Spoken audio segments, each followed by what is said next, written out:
Oh my god, oh my god. Okay.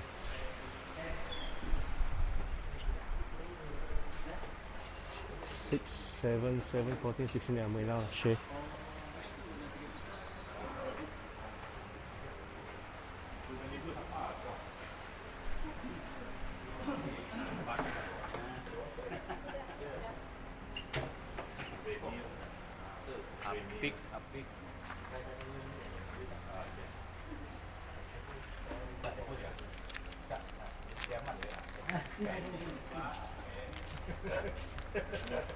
Hey, morning guys, come. So take the materials, come. Yeah. So you guys have to squeeze, I think. No rush. Just 1 hour only. Yeah. 1 hour only.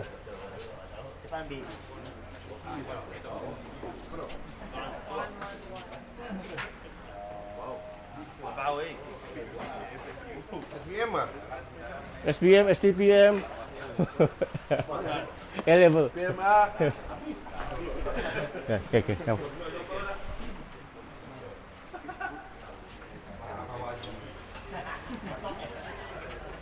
Okay, done already, yeah? Okay, come, we start. I think it's about 8 something already. 18 already, yeah? Okay, yeah, can. Okay, 8:16. I'll finish in 9 p.m.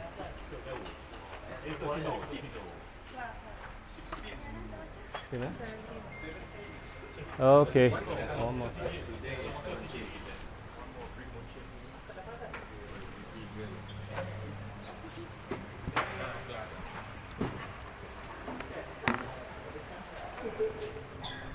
Okay, great. Now get away water there. Let's take 1 knots. Oh, bên trong đây is also part of the. 發財搞啦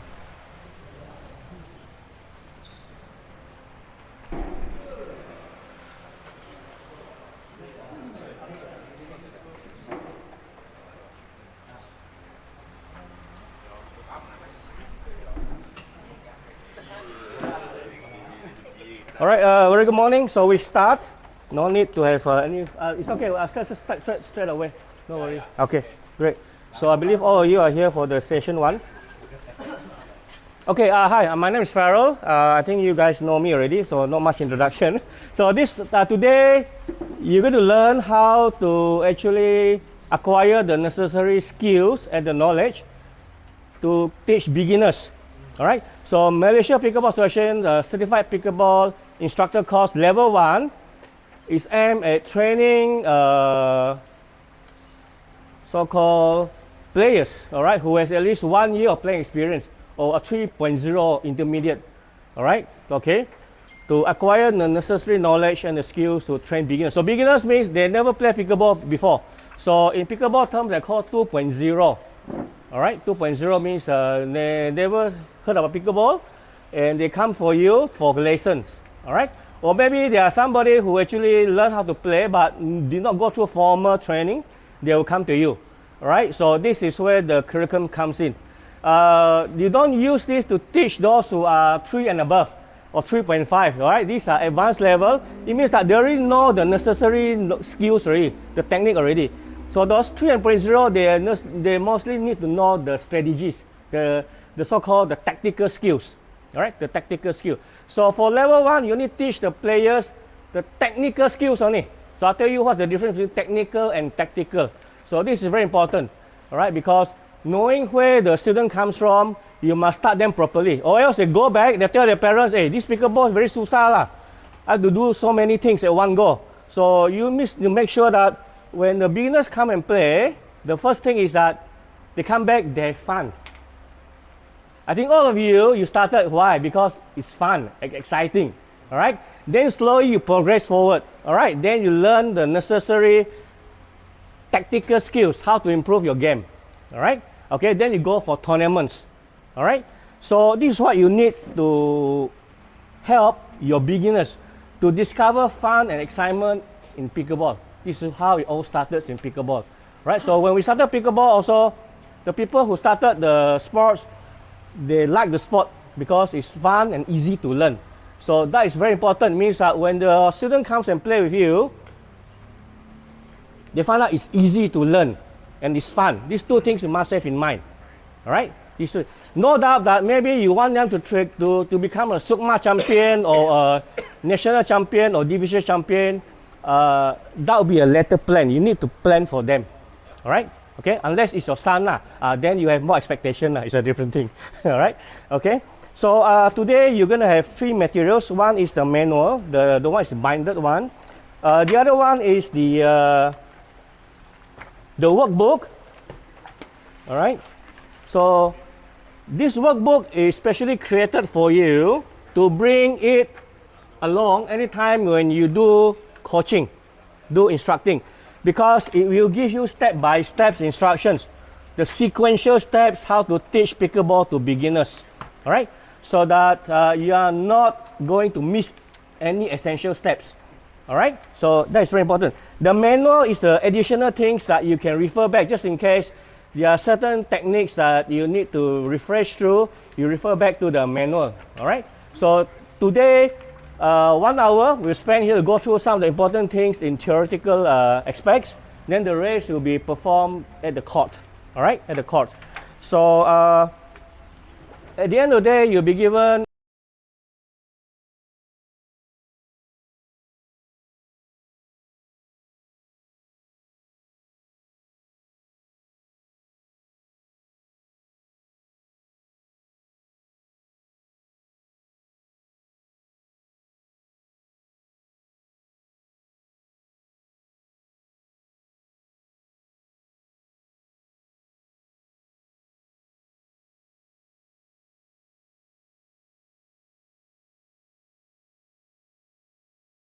on the referee table so that you can refer back. Because sometimes I know, after certain games, suddenly the player come and challenge you. Then you don't know what to say. But you know it's correct. So what you do is that, open up the rule book, show them. Ask them to read. Case closed. Case closed. Right? Because most of the time, the players do not know about the rules. Then they will argue, even though they are wrong. And you have nothing to back up. So that's why the rules are important. Open up and show them. Please read. Have you read this rule? Okay, case closed. All right? So, of course, rules you need to read through. As an instructor, you need to know some of the basic rules. So most of the basic rules is the one that I printed out and for you to look through and for this afternoon exam. All right? Okay? And basically, there are 80 pages inside the actual rulebook. So the rulebook we are following is called the USA Pickleball Rulebook. That is the official rulebook in pickleball today. It's from USA Pickleball. Some of you, when you're playing tournament, you actually use certain rules from PPA, the professional. So sometimes people might argue, all right? They say, when I serve, it should be like this. Then they challenge you. Yeah, when you serve, you're being a PPA rule, you must be 45 degrees and you serve, right? When you come to USA Pickleball rule, there's no such thing as that.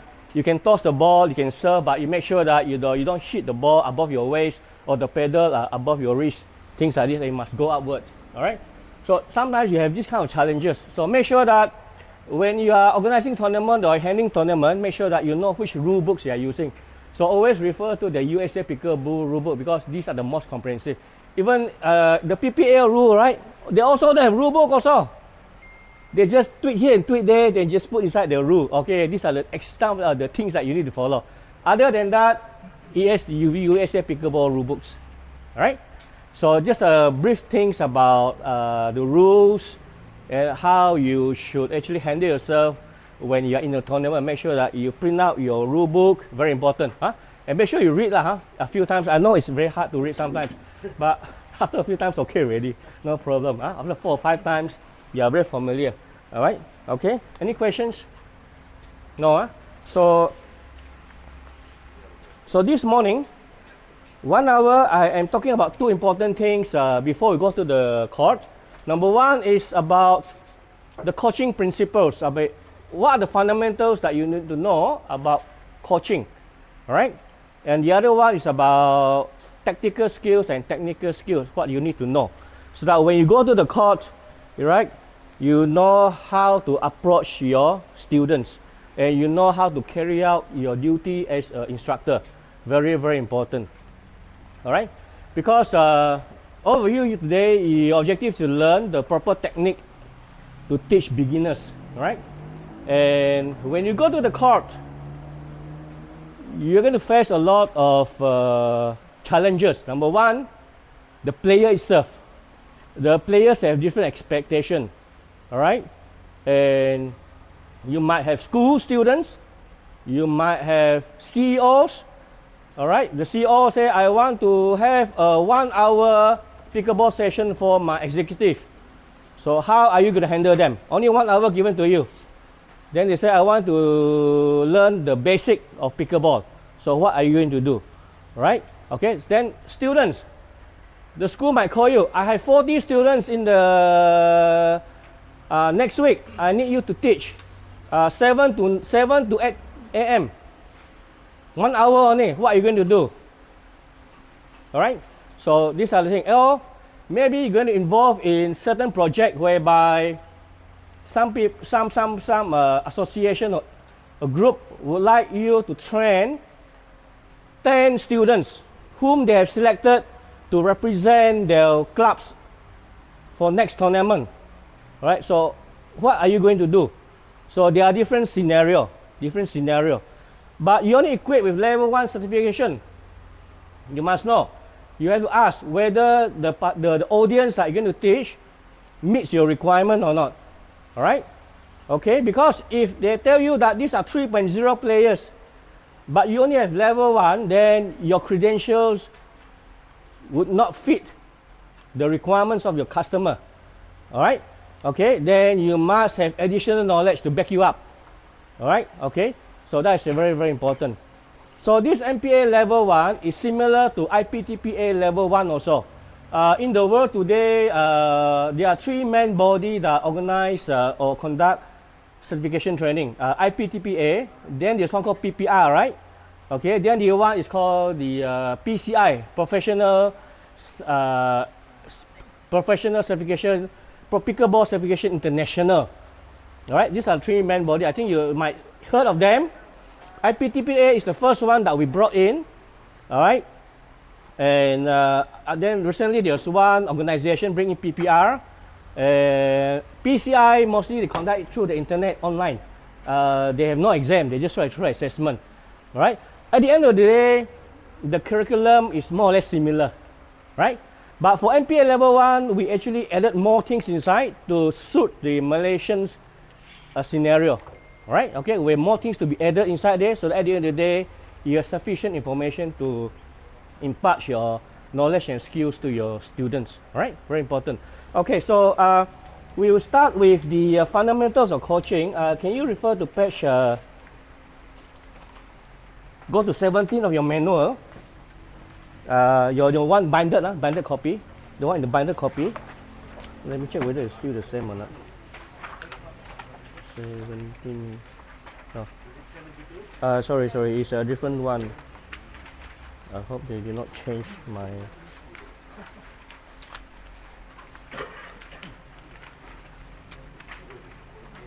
Yeah, you just refer to page 17. 17, yeah, correct, page 17.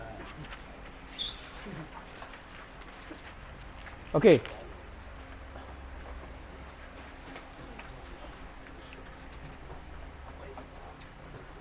All right, coaching fundamentals. Why does it matter when you go and teach your students, right? Some of you might ask, what's the difference between instructor and coaches? What's the difference?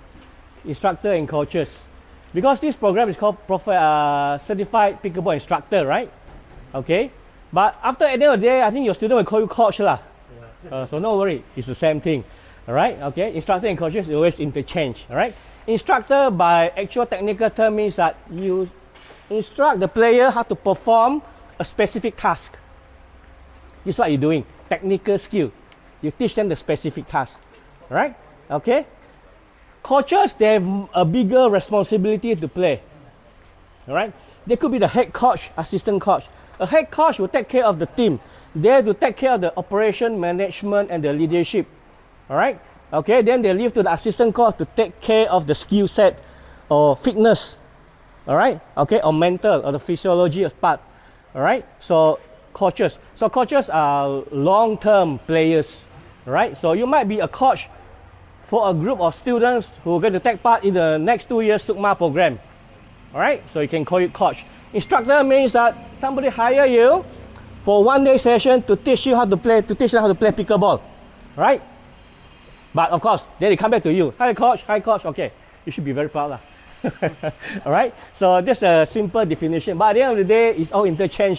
Don't bother so much. But some people are so jealous, you know. You are instructor, you're not coach, so don't call yourself coach. Just ignore them lah. As long as you do the right thing, teach the right technique to your student, your job is done. Okay, don't bother what other people are saying. Right? Okay, so this is what is important. But at the end of the day, whether you're an instructor or a coach, okay, there are something that is very, very fundamental that you need to know. All right, how do you carry yourself when you go out and teach? So these are called your coaching philosophy. Your coaching philosophy. When you go in, what is your coaching philosophy? You have to ask yourself. All right. Now, basically, coaching philosophy, you need to look into your values, your belief, and your principle. These are three things. Now, I'm going to touch a very small detail here. The rest you can read. All right. Google everything, you can look further. But you need to understand, when you go into the court, understand yourself that as an instructor or a coach, what is your coaching philosophy? Right? You have to ask yourself. Means that how do you carry yourself, all right? Okay, so that people knows that, okay, you are actually have certain belief and certain values and certain principles when you teach the sports. All right. So the first thing is the values. Okay, we talk about values. All right. You go to page number 18. A simple definition of values means your personal belief and your standard, your values. Okay. So that is very important. So there are so many values in life. Number one, do you value time? Do you value money? If you value time, means you spend good time with your family, or you spend good time to achieve certain things. That is called value. All right. Okay. If you value your money, means that every day you make sure that you have enough money in your bank account. Then you have to work very hard for it, especially in work. All right. Okay. So in work also you value what? Your boss will value about your hard work, your integrity. So these are values that you should carry when you work. But in sports, the values that I would like you to look into it is that, do you value teamwork? Do you value respect? And do you value discipline? So these are three things I would like you to answer for yourself. All right. So when it comes to teamwork, especially when it comes to teaching, let's say you are doing some coaching, right? But you have a group of assistant coach supporting you, all right? So do you value that make sure that everybody, all right, okay, would have a good share of responsibilities and everybody knows that you are a team builder, all right? Okay, when you go out and teach the program, right? Very important, teamwork. Do you value teamwork there, all right? So everybody play a good role, and you as a team leader, you know how to able to delegate responsibilities. You are able to show your leaderships to your team. So that is one thing. That's called values. The other one is respect. Yes. Do you carry that kind of so-called a label, that label you that, okay, I respect my coach. All right. So do you value respect? Do you carry the word respect when you go to the coach? So respect means people, once they look at you, they know that you are a respectable coach. So it means that the way you talk, the way you behave, the way you communicate with your team, in fact, sometimes the way that you are outside. Maybe when your players see you at the shopping mall, they respect you straight away. All right, it means that whatever you do, people are looking at you. So that's very important. And respect is very important to that, especially you have to be very careful because we use a lot of social media. Sometimes we put even though like funny remarks in the social media, people will look at you and will grade you whether you are a respectable person or not. So very, very important. So when you use social media as a coach now, you don't use something that degrading yourself. like put funny picture or funny videos or funny photos. All right, because you might have a group of followers who are your students. Right, so you might see the way how you use your social media today. Right, okay, that is very, very important because most of your students might connect you through social media. They might know you through social media. So that is very important, right? So you might have to make sure that you don't put negative comments, you don't write bad things about people in your social media. So that commands respect by your students and the parents also. Very, very important. And of course, the word discipline. Where do you value discipline? In training, especially discipline is very important. Number one, are you the person who is the first to come for the training and the last to leave? That's very important. I know there are some coaches, they're always late and the parents already start to complain. Right? Sometimes parents, they work for coaches, they are so busy already, they want to go already. Then the parents, then the coach comes, oh, then okay, thank goodness. But you can see a lot of negative body language from the parents already. Why you are late or things like this, okay? And don't be the first to leave. After teaching finish, okay guys, see you, then you rush off. Oh, I got another coaching. That is not right. Then the students will left, they know what to do. By right, you should wait, make sure all the students leave. The parents, the last parents to pick up their son, come and leave. Then you clear everything and make sure everything is clean, done. That's it. All right. So all these things will be seen, okay, by the students, by the parents. So these are the values that you need to study further, and how you would like to instill these important values in your coaching session, all right? Or as an instructor, all right? You want to be a good instructor, these are the most important thing, all right? So that is values. Any question about values? Very important, So you have to look at your values now. The other one is the belief. You're good students. Then you see that, very new students, some of them, you say, I don't think they can run, You already do judgment, you already judge them already, right?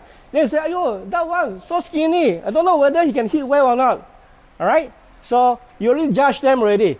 But as a coach, so you need to overcome all this kind of judgment, all right? So what kind of coaching belief you have, all right, okay, that you hold about the game, the players.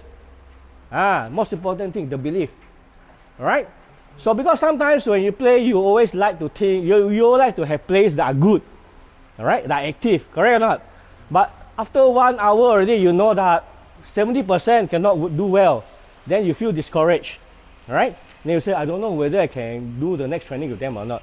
So this is something that you need to overcome. So the belief has to be there. So what kind of belief? Number one, okay, in coaching, there's this set of belief. So I would like you to study this belief. There's a lot of belief outside there, but these are the main ones I'd like to point out to you.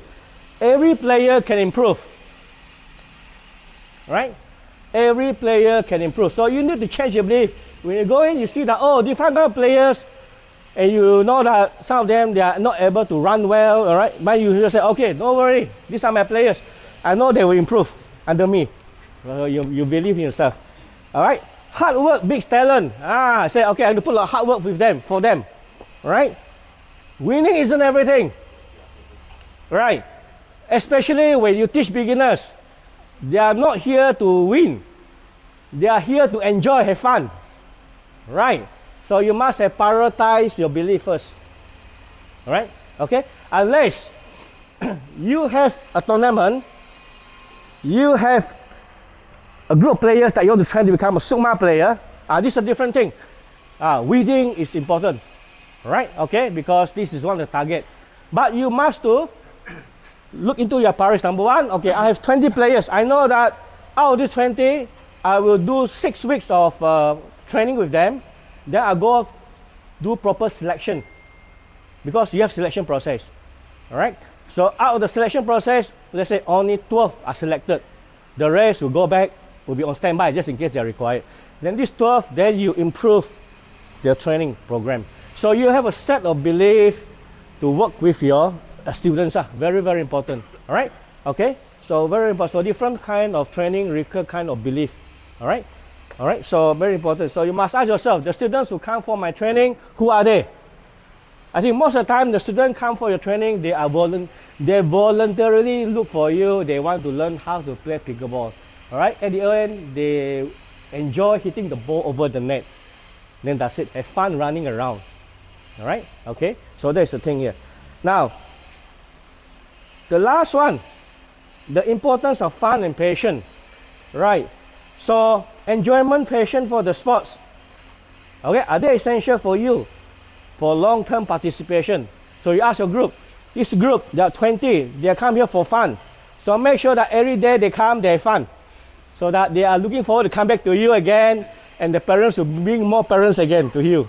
So that's the most important thing. You have to ask yourself, right? Very, very important, right? So different groups have different criteria that you need to look at. But at the end of the day, work on your belief system. So you must have a set of belief you go in, so that, because when you teach students, it's going to be very challenging. Maybe tomorrow they say that I'm going to have 10 students, but only one turn up. What are you going to do? You still go forward with one student. Don't say, oh, okay, sorry lah, cancel lah, not enough player. But as a coach, you say, one is still a player. So you need to go on. Very, very important. All right? Okay? So very important. Even though you spend extra money to pay for the court. Right? Okay, it's part of your learning process. Yeah? So don't waste $20 just because only one student. All right? Okay, the last one is the principle lah. Principle, at the end of the day, you have the values, your values. How do you actually define yourself? You have the belief. How do you look at the players, the groups, all right? And the principle means that the binding universal principle that guide your values and your belief together. That is called the universal principle, which is looking at ethical and fair coaching, all right? So do you practice fairness or not when you teach players? That's the most important thing. So for principles, I would like you to look into fairness, safety, and positive reinforcement. These are three things that is very critical to you when you start off. Make sure that when you teach the students, everybody receive equal attention. Very important. I know sometimes you got 20 players, but suddenly only 2 are very slow. So what are you going to do? So never mind lah. Put them on the side, let's sit down and watch. You teach the race. But they still pay the same money, you know. Alright? And they are still excited to play because, alright, they love the sport. But why are you sidelining them? Just because they are picking up the sport slow, or maybe the comprehension is slow. So you have to work up with them. So make sure that they are not being sidelined. Right? So you must have fairness. The other thing is called safety first. Ensuring all activities minimize risk. So these are important. Sometimes when you go to a court, you know that it's not safe to play. It's raining and slippery. Then better stop. Safety comes first. All right? Okay, or it's too hot. All right, so you make sure that it has proper ventilation. Right? Okay, so sometimes you have no choice. You find a court. It's very hard to play, but you have no choice. I got money to earn. But principles. Is it a good atmosphere? If you let them play, then suddenly might fall sick and fainted, go to hospital. What happened? Very, very important. All right. So these are the things. The last one is positive reinforcement. Because today, kids, if you scold them once, tomorrow you won't see them again. Yeah, very, very, very true. They will call the father, then the father will call you the evening time. Yes. Okay. Then the next day the father will sit down together with the kid. More pressure on you. So make sure that use praise and encouragement. Not like last time. I think all of you have represented some schools, even the states or nation, right? The coach are very strict. The moment you step into the court, there's nothing nice at all. It's all the shouting and the scolding. Right? Different thing, because you are playing for certain level. You are elite sportsmen. So you have to withstand the particular situation, right? Because shouting means positive enforcement, all right? Okay, they want to taste your patience, they will taste your strength, okay? But for this kind of sports, whereby you just teach them for recreational, those things, right? So the most important thing is positive reinforcement, all right? Because you kill a lot of scolding and bad feedback, then it will not grow. It will not grow. The thing will get stagnant there, all right? And of course, when you train certain level, yeah, you must to apply, you must look into the situation, whether enforcement is there or not, okay? All right, sometimes, yes, there are some strict enforcement, especially when you train national players, right? Okay, because they know how to withstand that kind of pressure, okay? All right, so then that one has no issue, all right? That one is no issue. But just to let you know, because I know some of you might have been trained to play national game, right? The coach keep on shouting at you, right? So when you go and learn this pickleball, you go and teach, you think that this is a good technique, keep on shouting at the student. I think the next day, you won't see your student again, right? So you must know your level. You must know your level because these people are coming voluntary for you, all right? You want to grow the sport. So positive reinforcement is very, very important, all right? Anything about principles, right? Very straightforward, huh? Anything add on? Of course, at the end of the day, all these will define your coaching philosophy, right? So it's a set of guidelines, principles, values that shape how you run your session. So at the end of the day, that is all your philosophy is all about. It's a combination of your values, your belief, your principle. That is your philosophy, all right? So it's not like you're not a philosopher here. You are just looking at some of the important coaching philosophy. So here I would like you to look into this. Some of the example of coaching philosophy in page 21. Okay, do you have a player-centered approach or not? Is that your philosophy? Player-centered approach. You focus on holistic development of each player's skills, mindset, and teamwork abilities. All right? Process over outcome. Do you prioritize long-term improvement over immediate victories? So is that your philosophies? All right? Respect and enjoyment. Do you ensure the game is fun, respectful for all participants? So there's a lot of philosophy outside, but I just would like to examine these few important philosophy for the good developments of pickleball in Malaysia. All right, okay, in Malaysia, because pickleball is still a recreational stage in Malaysia. Still recreational. In fact, in the world, it's still recreational stage. All right. So when we are now moving into developmental stage, just to let us update, the Malaysia Pickleball Association have recently confirmed 3 subcommittees: the development, the competition, and the disciplinary. So the development now will be headed by Professor Rahizam. I think some of you know about him. So he will look into development. He will take care of this upgrading of curriculum. We're also working with the Academy Kejurulatihan Kebangsaan to accredit our curriculum so that with this sport specific, this one you learn on the MPA level 1 is a sport specific, then you're going to combine the science specific, then they'll get your coaching license A, B, or C, right? So we're level 1, level 2. So that will be a long way to go, but doesn't matter. This won't stop you from getting the right knowledge and skill to teach beginners, because this MPA level 1 right now will be useful if you want to have your own academy to teach a group of players, because you're good credential, you have the knowledge. You are working with certain clubs to teach their clients, or you are working with schools. All right, the school need you to coach the students. That will be useful, right? So these are the benefits. So later on, you got your AKK license. Maybe you are entitled to teach those who are going to represent the states, the nations, or the divisions. All right, okay, which is under the MSN. Under MSN, right? So they require certain specific license. All right. Any questions? No. Huh? Okay, great. So basically, this is the coaching philosophy. How many more minutes do I have left? Just nice. Another 15 minutes. Okay, now we go to page number 24. All right. How to impart knowledge to your players.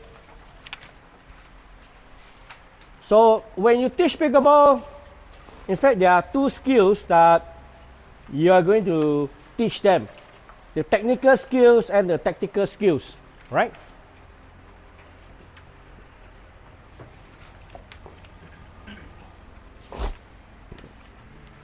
Okay, so for MPA level 1, you are going to teach them the technical skills, technical only.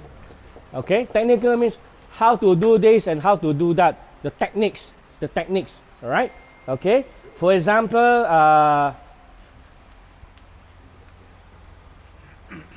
okay, technical, okay. This one I think I wrote it wrongly. Example, to move quickly to a particular space and then gain control. This example of a tactical, just write tactical, right? Okay, tactical. The decision, okay. The other one is called tactical skill. The decision actions of a player in the context to gain an advantage over the opposing, okay, teams and players. So, technical skill means, let's say you want to serve the ball. How do you serve? All right. So you teach them how to serve the ball. So that is called the technical skills. All right. So to serve the ball, okay, they are actually have few components. Number one is the what do you call this thing? Backswing, contact, follow through. All right.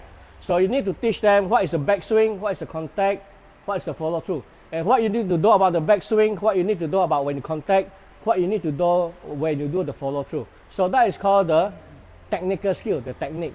All right. The other is called tactical skills. Right. Tactical skill.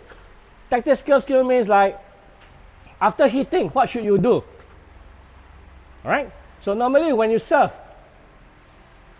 all right, what you should do next?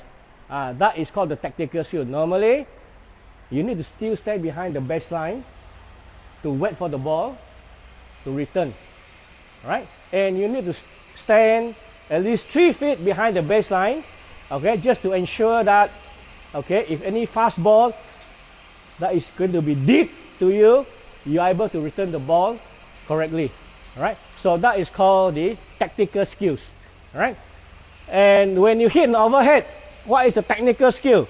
Technical skill means look at the ball, aim for the ball, and contact the ball, all right, which is something like 11 o'clock contact. So it's called a technical skill. What is the tactical skill after hitting the ball? All right, you hit at the opponent's leg or the weak side. So that is the tactical skill, tactic, right? And you know when you teach somebody who hit the ball, you just hit the ball, right, over the net. That is called the technical. Tactical means where to hit. That is the tactical, where to hit, where. So that is called the tactical. So when you teach the beginners, you don't teach them where to hit because they don't know how to hit yet. All right, because as for you, you know before you hit, you know already. You already scan the floor where to hit already. All right, but to teach these things to your beginners is not simple. Right, they need some steps to look through. So first thing is make sure that they know how to hit the ball correctly. After a while, then you teach them, okay, now you know how to hit the ball correctly, right? The next thing is I'm going to teach you the tactic. When you hit, right, before you hit, look at the opponent's side, scan. Where is your opponent standing? All right? Okay, if the opponent is standing too far wide, then you know that the middle court is empty, hit in the middle. All right? Okay, if you know that the opponent is very close to each other, you have nowhere to hit the middle, look for the opponent's weak side, okay, which is the left side, and hit on the left side here. So that is called the tactical skills. All right. So it's very important that you emphasize on the technical skill first. Very important. All right. That's where you teach them. Then you need to ensure that they know how to follow your instructions. All right. Any questions on this one? Technical, huh? Technical. So how to teach your technical skill? Number one, introduce the skills. So you demonstrate and explain the skill. All right, you show them a few times. Okay, so this is how you do it. Now let me show you. You do a few times, ask them to see it. The next one is get them to perform the technical skill and you observe. Right? You observe. So then you correct the errors. You correct the errors. All right? So make sure that for every technical skill that you teach, you follow these 4 steps. Introduce, demonstrate, let the player practice, and correct errors. Right. Okay. So introduce your skills. How? Okay. Number one, get your players' attention. Right? Arranging players so everyone can see and hear you. So when you teach any technical skills, make sure that if a group of players make sure that they can see you performing the technical skills. All right? And break the parts if necessary. Break the parts. So pickleball, when you actually hit an overhead, all right, number one, okay, you actually in the game ready. Number two, you turn sideways. Number three, okay, pedal behind. Number four, your hand track the ball. Number five, contact the ball in front of you. All right? So you break the things into parts. All right? Okay? So that is very important. So that when you actually assess the player, you are able to correct the player effectively. Which part do they go wrong? They might do everything correct, but you notice that when they hit the ball, it's 12 o'clock. So the ball will go straight or go up. They should hit the ball somewhere, 11 o'clock, slightly in front, so that it's able to go down. So you tell them, okay, you have done well, you actually have done the proper stand, you turn sideways, you use your hand to track the ball. However, when you hit the ball, actually, when you hit the ball is somewhere here. By right, you should hit the ball in front of you somewhere 11 o'clock, so the ball will go down. So you correct them properly that, okay, this is the part that you need to work on. All right, so that's very important. One way to make your correction more effective is to use your phone to record. Right? You know that this person keep on repeating the same thing again. Sometimes you tell them also, still the same thing lah, huh? So you say, I'm going to do recording. So I think iPhone, they got slow motion one, right? It's very effective. So normally I do recording. Then I show them, they say, oh yeah. Especially some players, the senior players, when they serve the ball, right? Everything is perfect. But they always hit the ball here. All right, and they didn't realize it because the eye cannot see the thing here. All right, but when we show the recording, right? Oh, then they know it's always hitting here. That's why the ball goes to the net every time. All right, then you tell them that make sure now your ball must hit here. All right, so video recording is very effective. All right, okay, right, especially you know that the players, you keep on telling them, still repeat. Show them the actual thing. Then what's up to them? They can go back and do it. All right. So, okay. So have the number this one. Introduce, naming the technique, explaining how it's used. So the name of the technique is important. Overhead, serving, backswing, contact, follow through, tracking. Okay. Okay. Turn sideways. Right. Ready position. 11 o'clock. Tell them all these terms so that they know. Sometimes if you know 11 o'clock, they know, oh, I must hit 11 o'clock, not 12 o'clock. Okay? So sometimes you must tell them what is 11 o'clock. This is your 12 o'clock. So this is 11. Sometimes 11, what is it? Tell them what is 11 o'clock. Important. Okay? Not everybody knows what is 11 o'clock. All right? Sometimes they might thought it's 1 o'clock, a different angle. All right? Yeah. Demonstrate, explain the technique, practice the technique until they are able to demonstrate correctly. So when you show them the overhead, show a few times. They ask them, okay, you want me to repeat again? Okay, one more time. You see how you do it? Okay, now you practice. All right? Okay, or sometimes you have so many players, you got assistant. Get your assistant to demonstrate, then you explain. All right? Okay? Number 3, step 3. This is the most important part. Have the player practice the technical skills. They need to practice the skill as soon as you demonstrate the techniques. All right? Okay? Breakthrough, follow through, everything. So that is very important. All right? Teach them. So sometimes without the ball first, you have to do a swing. Okay? Without using the ball first. All right? After a while, okay, now let's try with the ball. All right? Very important. Then, number 29, just a quick example, like how to teach backhand, forehand, forestring. You have the game ready, so that's the name. Anticipate where the ball is coming to your side, left or right. Execute the backswing, contact, and follow through. So these are the things that you need to tell. Okay? Sometimes you tell them, the players, when they swing the ball, you tell them, backswing, look at your backswing. Your backswing is too short. Too short means they just do like this. That's why the ball go far. Okay? More backswing. Tell them. All right? Okay? So let them know all the important technique. Okay, so that when you follow up with the training, it's easy. It's easy. All right. And sometimes they might ask you, teacher, boss, coach, I have a problem with my backswing. Then you know how to break. They know how to break the part already. All right. Okay. So they won't tell you like, oh, coach, I have a problem with my swing. Or if they ask you, I have a problem with my swing, they ask you, which part? Is it your backswing, your contact, your follow through? Which part? You ask them. All right? Then they say every part. Oh, how leh? Okay, you work out with them lah. All right? Okay, so you work with that. Okay, so a lot of times when players learn the serve, all right, beginners, they always have challenge the backswing and the contact. All right, because they have short backswing and the ball will not go far. The contact is very near to their side. They turn sideways, semi-open. The contact of the ball is somewhere near to the side. They don't have enough backswing distance to hit the ball. All right, the ball will not go far. All right. Normally, when you swing, the ball should be slightly in front of your front leg. All right, going up. All right, and it should be between your waist and your knee. So these are the things that you need to observe. Right? Why your students cannot hit and return the serve properly? Is it the backswing, contact, follow through? Maybe sometimes you swing, the contact is very near to the side. Right? So no distance. And also, if it's too much to the side, the accuracy is not there.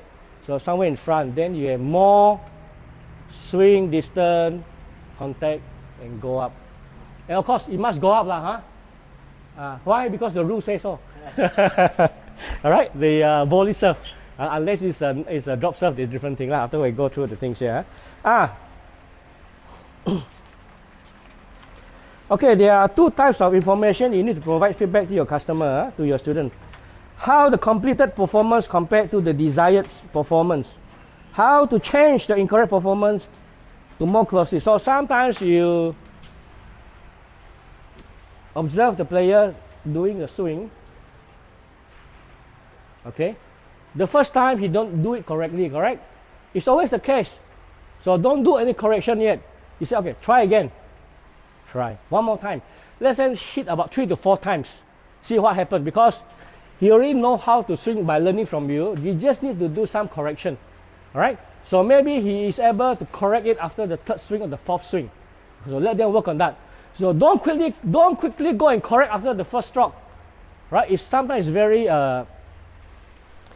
so-called discouraging to the students. Oh yeah, first time I hit already wrong. All right. Okay. So some students are like that. All right. So let them try a few times. All right. And don't say the word, oh salah, tak boleh. Don't do that. After a few times, okay, then you know where is the mistake, right? Then you come in. Okay, now this is what happened just now when you serve the ball. This is what you do. All right. You stand correctly. Then you turn is correct. So when you swing, all right. So what happens is that when you hit the ball, all right, okay, you need to hit the ball at the center. All right. Then after you go up. So you're done correctly, except that when you hit the ball just now, the first 3 times it's always hit at the corner here. That's why the ball cannot go further. Right? So you explain to this. So now you need to ensure that when you hit, the ball hit at the center. Always look at the ball when you hit. Okay? Then after hitting, continue to look at the ball, pedal up, then you look forward.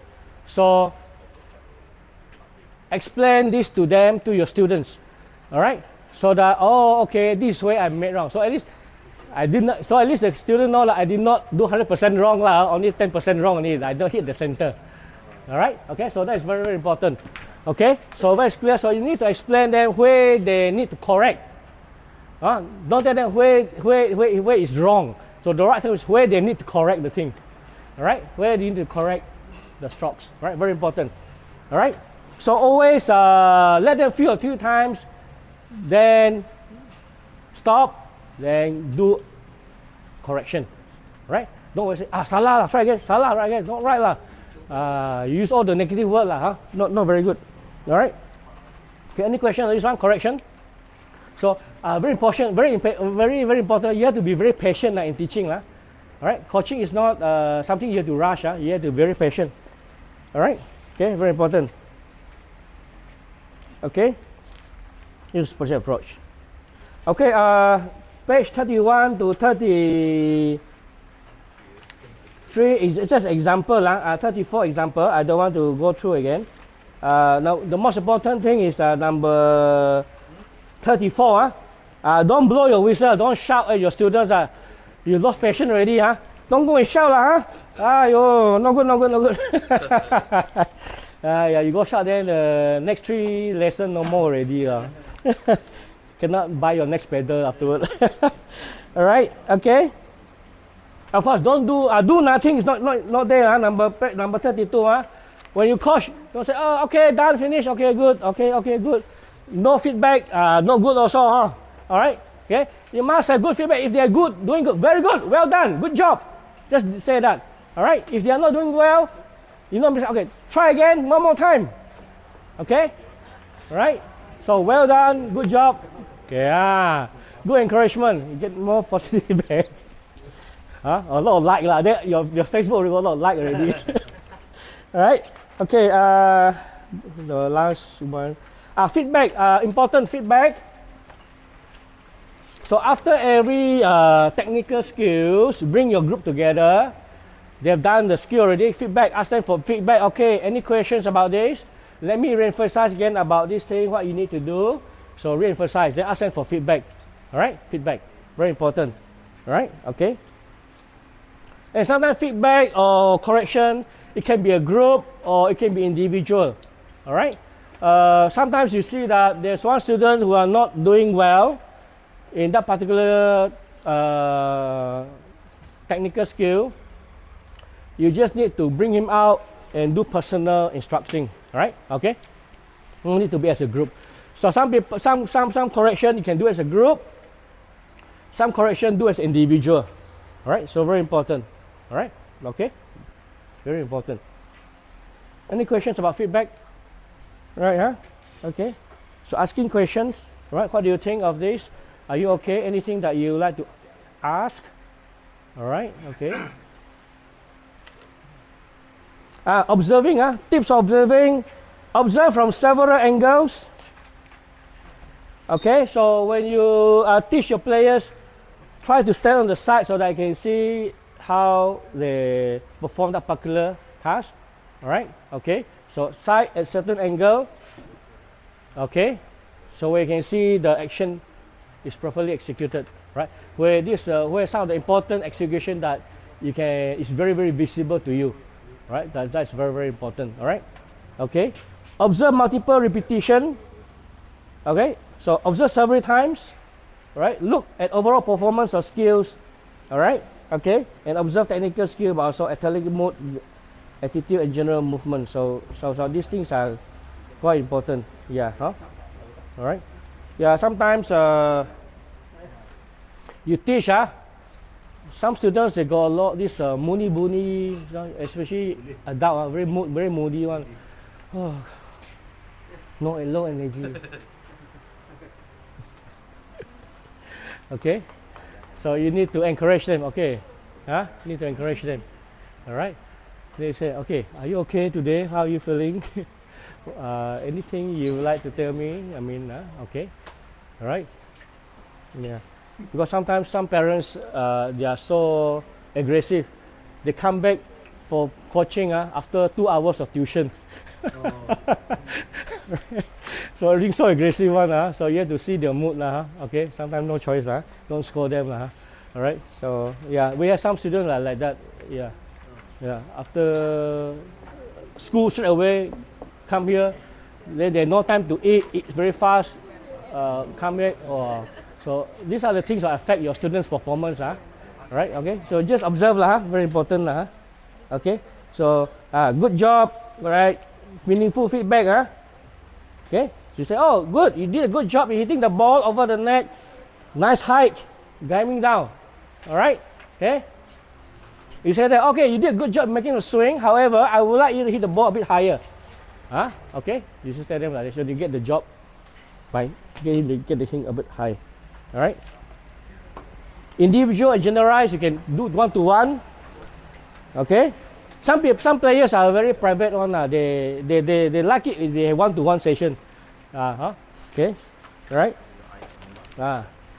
Okay, so this one is just a general guideline. You can refer back. So afterward in the court, we'll go through the workbook. All right. So if you look the workbook, the teaching sequence, all right. Okay, so we will cover from 1 to 24. 1 to 24. These are the step-by-step sessions. All right. Means that if you want to do an overall coaching, you should follow 1 to 24. However, sometimes you only have even 1 hour to teach a particular group, right? You need to customize the thing, right? Certain part you might have to skip. You only work on the essential parts, all right? Afterward, we go through the course, then I will tell you which one you can look at, all right? Okay, and yeah, I think that's about it, right? So we have a 5 minutes break. After that, we break into 3 groups, right? But we will start the session in center group. Then we have break into 3 groups for some practicals. All right? Okay, I'll see you then. Okay, 5 minutes break. Your workbook. Yeah.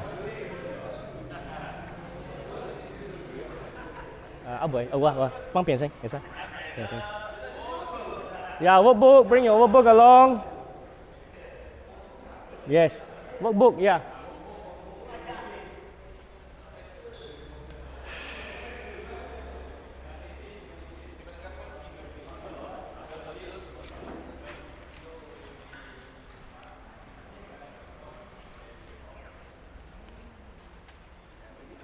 Okay, just form a circle so that everybody can listen clearly, yeah? All right.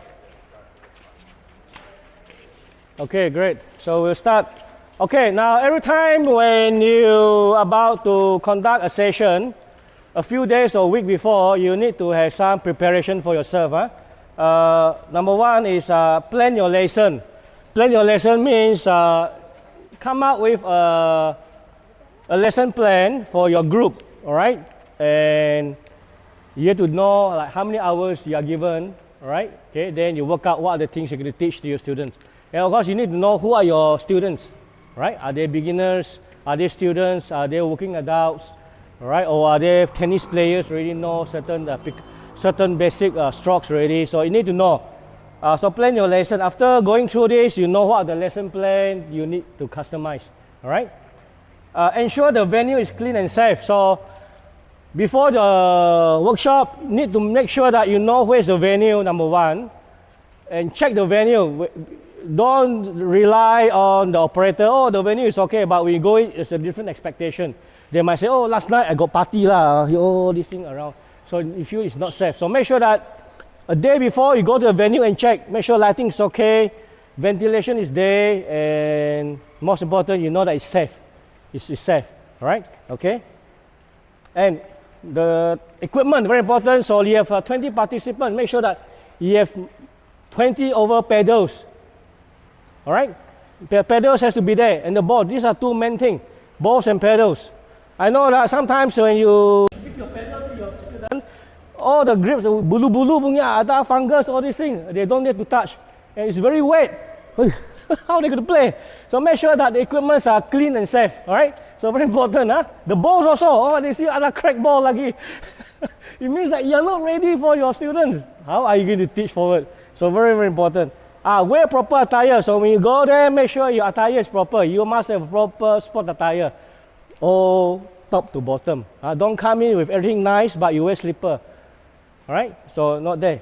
The last one is first aid kit. Try to make sure that you invest in a small first aid kit. As a coach, you must invest something like this.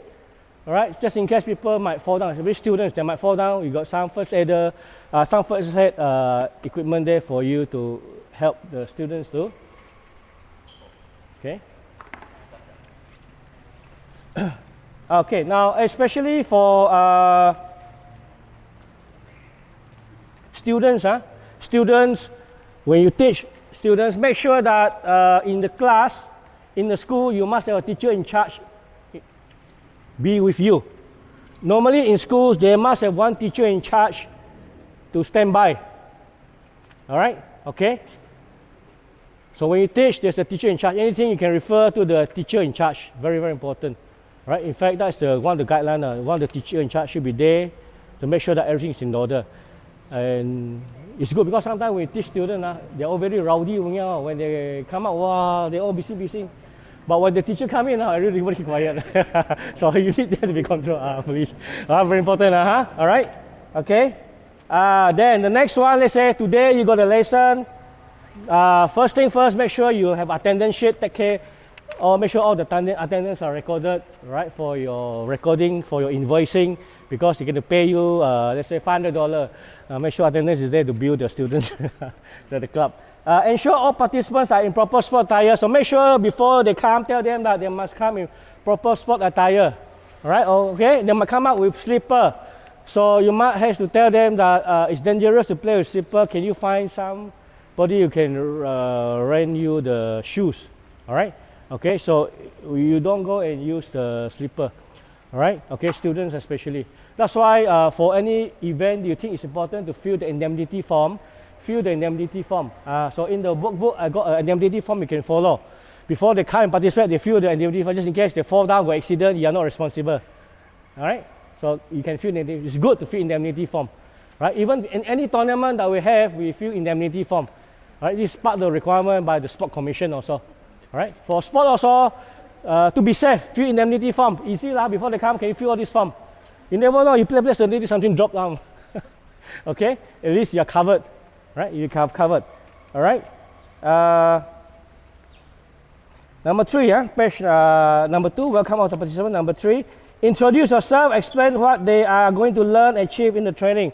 So introduce yourself. Hello, my name is Ferrel. I am your instructor for today's session. I'm going to teach you how to play beginners, play pickleball. All right. Okay. Okay. It's going to be 1 hour. I hope that at the end of the day, you're going to have fun playing the sports. So just a quick one. All right. Okay, and go through safety briefing. Some of the safety briefing very important. So before we start, there are a few rules I need to feel important briefing, safety briefing I need to explain. Okay. Okay. The first one is no backpedaling. You know what's backpedaling, right? A lot of times player they want you take a high ball, they do like this. Backpedaling, right? They go up. All right. For young players, they can still balance themselves. But for senior players, if you let them do back pedal, chances that they might fall down and hit on their back. Yes, we already experienced a few cases in Miri already. That's why now we need to emphasize that every time when you teach, make sure that they don't do back pedal. Tell them, do not back pedal, okay, or else you might fall down. And you cannot play for pickleball for 3 days, 3 weeks, or 3 months. All right? Okay, so if you see a ball that is going high, don't take the ball, just tell them, for your safety, don't take the ball, let it go over. If you really want to take the ball, you can see that they got the chance to take the ball, then turn sideways and take the ball. Sideways. All right? So tell them, most important thing, don't like this. Yes, we have a few cases, senior people, they lost balance, they hit, they fall down, they hit the they go to hospital. Luckily, they are okay. It's a small concussion. All right, okay, so make sure tell them no backpedaling, all right, and also tell them when you actually playing, all right, try to observe, okay, where your partner is standing. Your partner is standing too near, don't go too near, try to avoid, okay, and also try when you hit, try to see, make sure that your clearance is clear when you hit. Yes, we see some players so aggressive, the ball got hit the partner's face. Red color. All right, okay, too aggressive, some partners. So tell them this, make sure that you know your surroundings. Tell them that if you are too near, your partner is too near, they give you hit the ball, try to have certain distance away. All right, okay, observe your surroundings. So these are the important safety rules you need to tell your students. All right, the most important, no bad play, especially you got senior players. Yes, we saw a few times already. Go to hospital. Yeah. Also, some senior players, they come without proper attire. They are so happy to play because they say, "Oh, very fun. Oh, I saw in the YouTube. My friend tell me very fun. But they come without proper attire. They run, they step on their floor, they fall down. Yeah, we saw one case. Fall down. Luckily, it's a packet. Luckily, only the small part, the gigi fly away only. Yeah, hit the gigi and the gigi fly away. So very important, make sure that attire is very, very important also. All right, okay, tell them. Also make sure that if you have senior players playing, check with the organizer, are they fit to play or not? Huh? Of course, beginners course is okay lah. We don't teach them the aggressive part lah, But some players, they never play for a long time. Maybe you ask the organizer that perhaps you can check with the players whether they got any doctor's clearance or advice or not. Very important. All right? Okay? Very, very important. Very, very important. So that is the most important thing.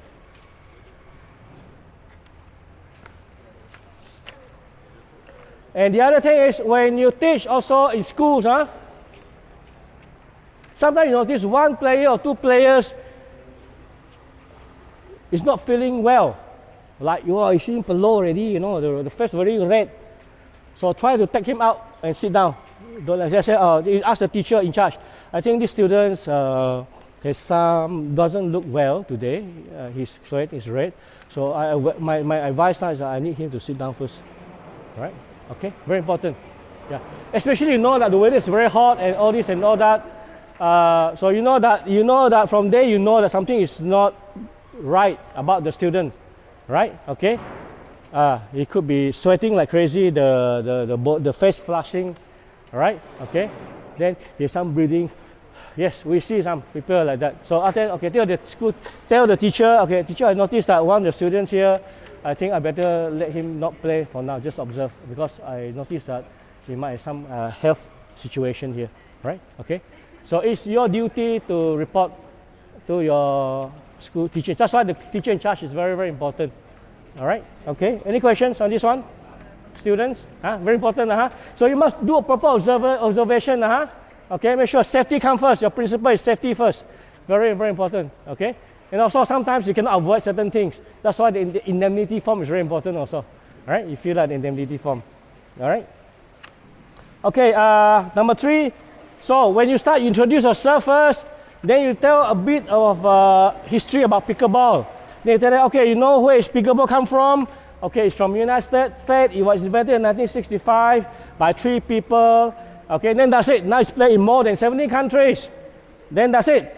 All right, in Malaysia, we're about 5,000 players playing already. That 5,000 is about, I think this figure was early this year. My data is not out yet. I think today we're about 10,000 active players in Malaysia. Right, 20,000. I will update the next one. Okay. Registered.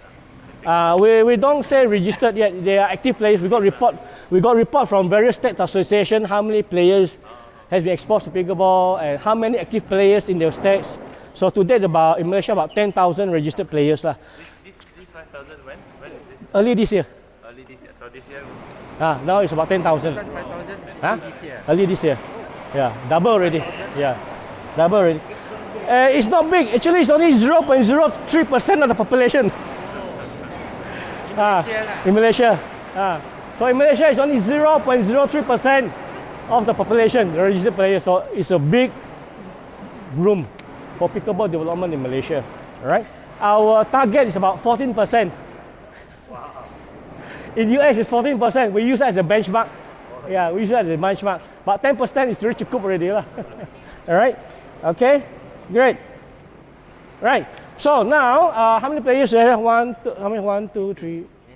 Okay, we will divide into 3 groups. 3 groups. Okay, can I have one group there? What are the groups there? About 6 players. 6 plus 1, 2, 3, 4, 5, 6. Okay. 6 of you go there. This group. Okay, 1, 2, 3, 4, 5, 6. Okay, another group here. 1, 2, 3, 4, 5, 6. The rest group there. Okay. So we have group activity number 1. Group activity number 1. Okay, you get one player out to become the coach, and you introduce yourself and explain what you are doing here. Then you conduct safety briefing, check participants for proper attire, inform the participant not to backpedal, give a brief introduction about pickleball. Right, one participant. Okay, so you go there. So one of you volunteer to become a coach. So this group here, and the other group there. Yeah. Okay, 5 minutes. 5 minutes, okay? Get one of you up to become instructor and go through this group activity number 1. Group activity number 1 means you as a coach, you introduce yourself and explain what you're doing here today.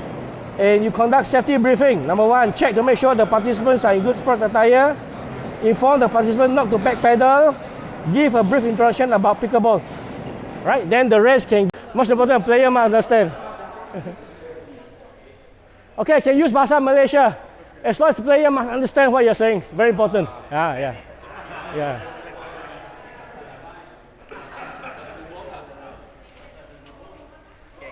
Yeah, just a quick one. No worry, hantam saja. That's all. Then the rest can give feedbacks. Yeah, give for feedbacks.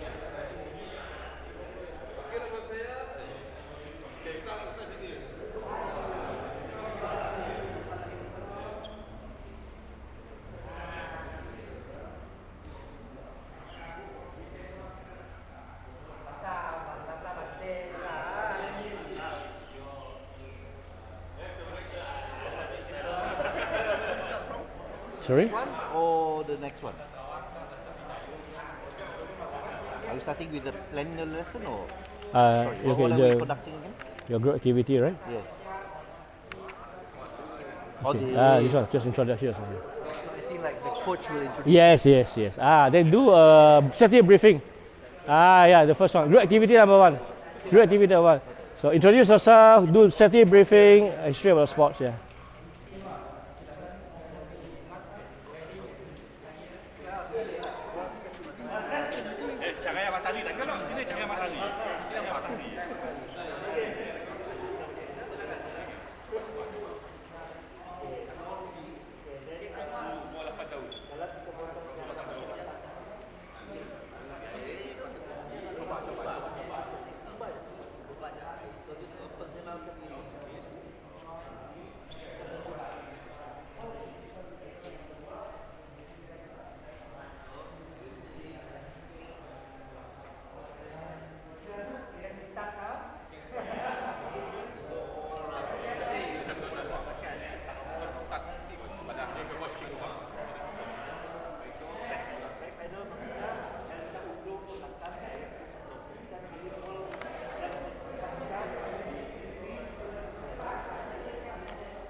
No need to try not to stay in one position every time. Try to move around.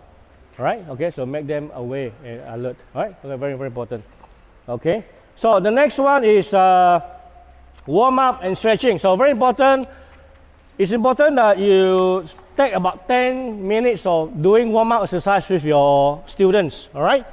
Because if you don't do proper warm up, then the muscle is not relaxed, the joint is not flexible, the blood is not flowing, then it might aid to injuries. And sometimes the parents are very particular. If they see that you are not doing warm up, they will ask you, hey, why you are not doing warm up? Especially they are coaches also. So you need to do warm up. There's a lot of warm up exercise you can work with, but do a simple warm up just enough to get them started. Don't do this high intensity warm up. Nothing about that. A very simple warm up. So you can start with a joint exercise. Very simple joint exercise. All right. So we'll do a simple warm up. Number one, joint exercise. Okay. You put your chair. Put your notes on the floor. Very simple. You get your students to do a warm up. Make sure that they spread around enough space. So the first one, we start with the joint on the ankle. So all is about rotation exercise. All right, first is your feet rotation. You just put your hand on the hip here. Okay, start your right leg, put a bit slightly at the back and the ball or your feet on the floor. Just rotate. 1, slowly, 2, 3, 4, 5. Then the other side, 1, 2, 3, 4, 5. So basically, if you do this, everybody can do it. Even the senior citizens can do it because they can still balance themselves. Right? If you ask them to do like this, well, one leg standing, I think some of them will start to shake around. Right? So unless you got a chair for them to hold like this, okay, 1, 2, 3, 4, 5. So if you do by asking them to have 2 feet still on the ground and one of the feet that is about to do your rotation, the ball of the feet on the floor, so they can still do a proper balancing, and they can still have the capacity to rotate their joint. All right. So same here on this leg. Okay, turn 1, 2, 3, slowly 4, 5. 1, 2, 3, 4, 5. So just turn. All right. Joint. So you can use that.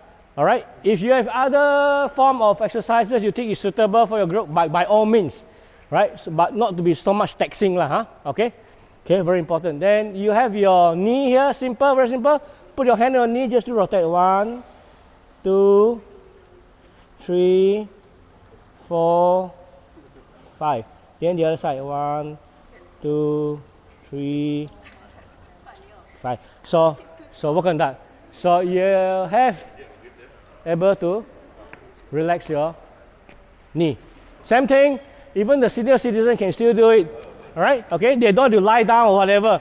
Huh?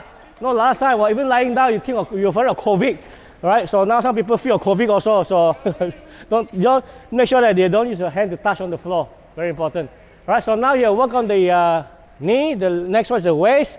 Very simple. Put your hand on the waist and just rotate. 1, 2, 3, 4, 5. Okay. Wow, good. This is the best one. Okay. So waist here.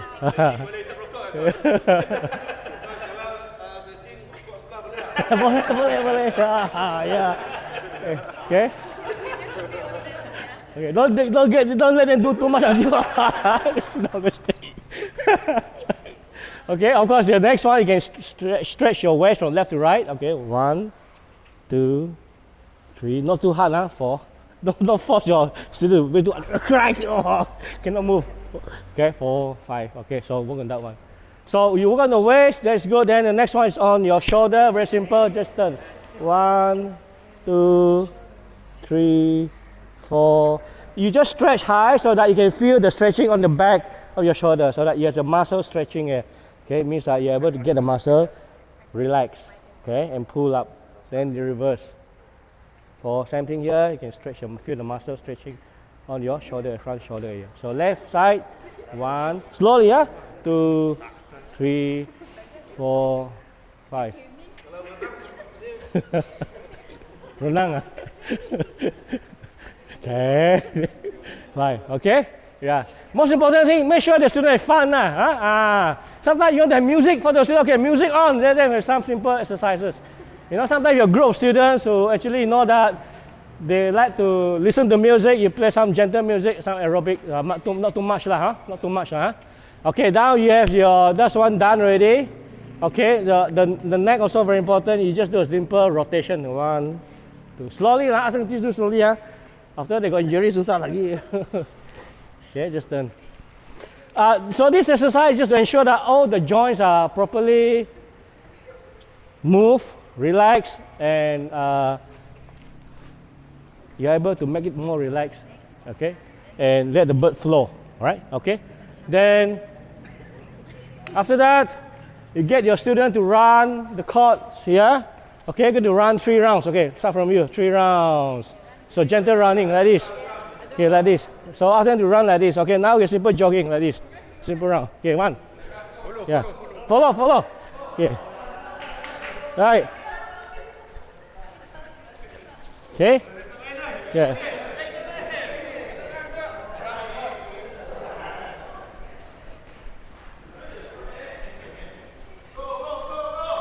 Okay. Okay, do a good striding, all right? Do a good striding.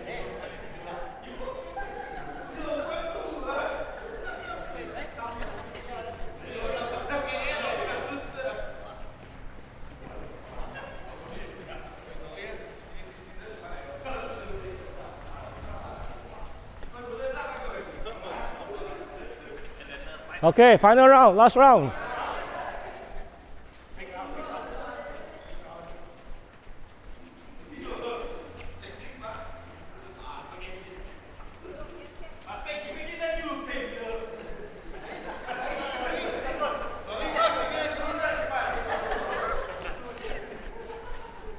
Okay, good.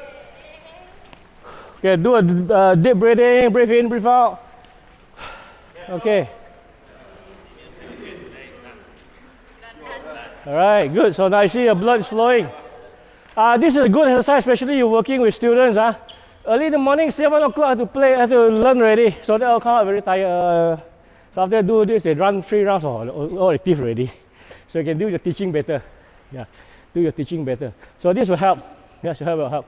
So it also minimize any further injury, right? Okay, very important. Any question about this exercise?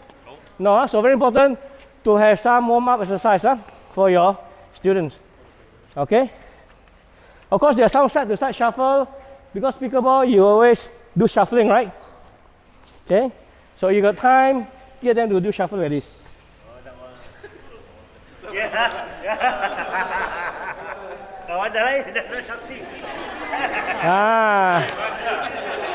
Okay. So that one you can work in later, do some shuffling, right? Okay. So shuffling very simple, right? 1 in, out. Okay. 1 in, out. Especially when you're playing on the near the non-volley zone line, right? So you spend about 3 to 5 minutes on that one. Yeah.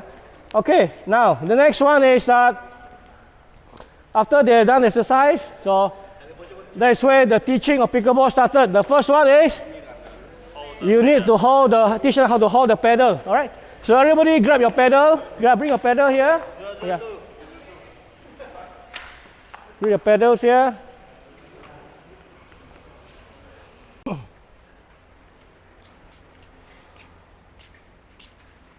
So before they do anything, the first thing about starting a pickleball is that make sure how to hold the pedal correctly. So for pickleball, this is called a pedal. You don't call it racket or bat, all right? Pedal. In fact, now the Dewan Bahasa Pustaka, they actually trying to give an official name for pickleball is Bahasa Malaysia. The first time we submitted, they tell that it's going to be called bola pickle. Bola pickle. Then lately, last 2 months, they asked us to confirm the name, and we try to give a name that is more closer to the international name. It's called pickleball. Tapi that one have not been finalized yet. We wait for the outcome.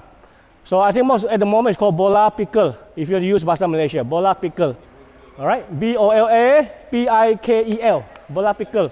That's a Malay, Bahasa Malaysia term, all right? But we try to change the name to the word pickleball, P-I-K-L-B-O-L, so that it's more synonymous to the international name, the English name, so that people can say it quite easily. Pickleball, sama. Pickleball, P-I-K-L-B-O-L. So for the time being, by default, it's bola pickle lah, until we receive a letter that it's going to be called by Dewan Bahasa Pustaka bola pickle, right? Okay. So for pickleball, the pedal, this is called what? This part. Pedal head. Yeah, pedal head. Pedal head, this is called the grip, right? And you know that for a pedal, there are many types. This is called the elongated type. Some of you have the, this is also elongated. Most of them is elongated. Of course, there is one here. This one is called classic square shape. Square shape, all right? And you can see that the length is shorter. So in pickleball, according to specification by USA Pickleball, the length and the width, when you add up together, it cannot be more than 24 inches, right? So according to official pedal specification, the length plus the width cannot exceed 24 inches. So that's why if the width is bigger, then the length will be shorter, right? So let's say if the length is longer, then the width is smaller. But the maximum length is only 17 inches, cannot be more. It cannot be 17.5 or 18, cannot. It's illegal. Sometimes China, they make some pedal, you don't know, you buy online, wow, very good. Long pedal. Okay, when they play, it's not legal. And of course, you have to check, make sure that the pedal carries this USA Pickleball approved seal. All right, okay, you can check the website to make sure that it's correct. Sometimes you buy from China, it's USA Pickleball approved, tapi when you check on the official site, there's no such pedal exist. So that is not legal. Especially if you play overseas game or sanctioned official games by big tournament, they have to make sure that it's approved, right? If not, if you play during the game, right, okay, then your game is forfeited, right? Before the game, they check that it's illegal, you can still change, not forfeited yet. But if you play already, let's say you play in the final, right? Then your opponent are very smart. They know that you carry illegal pedal, so they play halfway. They say, I suspect the opponent used an illegal pedal, and the referee didn't check. They say, oh yeah, it's legal. Sorry, forfeited. Then they win the championship, right? Okay. Change pedal and continue. Cannot change. Anyone enforcing that now in Malaysia?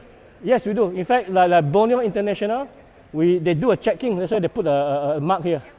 Huh? They just check like this. Yeah, they check this, but to make sure it's properly, they will check the website, make sure the photo is there and the brand is there.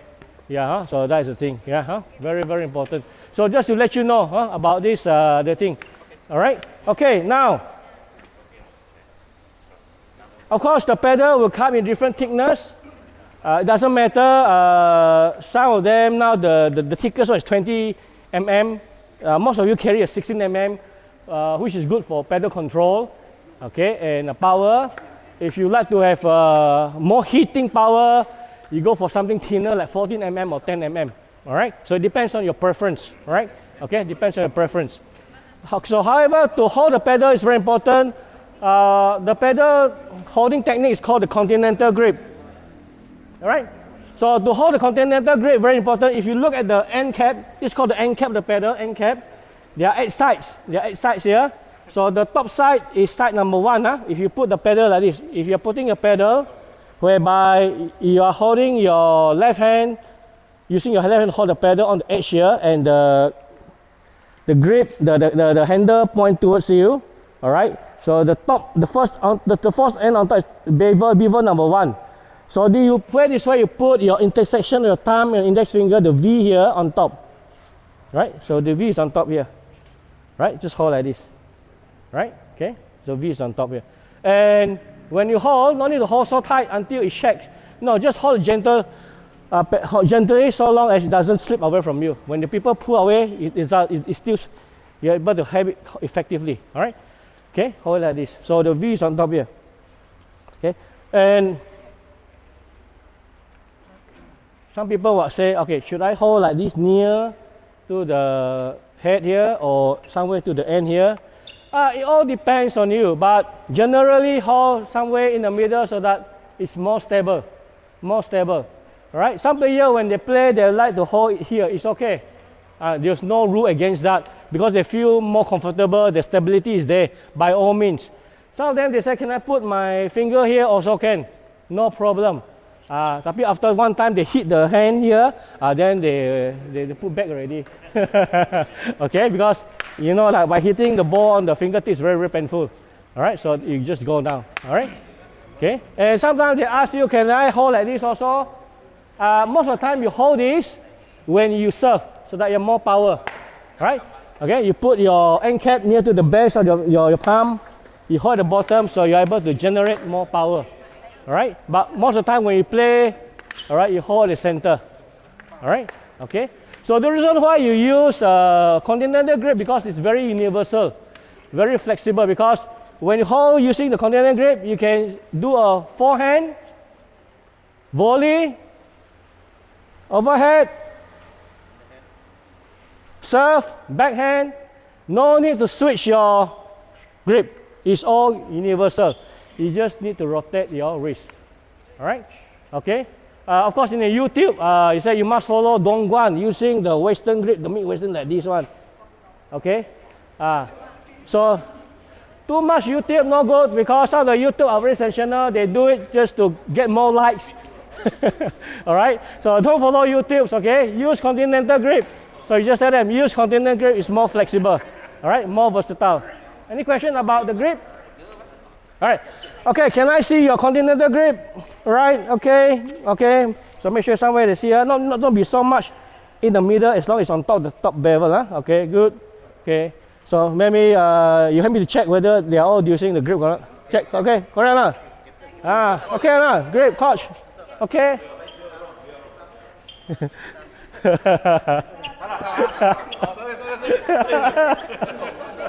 Okay, yeah. Okay, check. So you learn to check every time when your students hold the grip, go in one by one and check, make sure they hold it correctly. All right? Of course. So you must tell them, teacher, correct or not? Not correct. Change. Correct. So put like this. Some people they do like this. They just slide their palm across the pedal and just hold like this. So it's called tennis. Tennis. Yeah. The skill is tennis. Yeah. Just hold the palm and come down. Yes. Handshake. It's called the handshake grip or continental grip. All right. Yeah.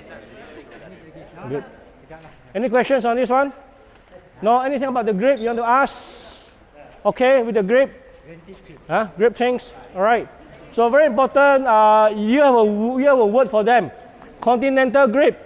All right. So every time you see that your player during the play, you know that they already used the wrong grip, you shout at them or just don't shout like that. Continental grip.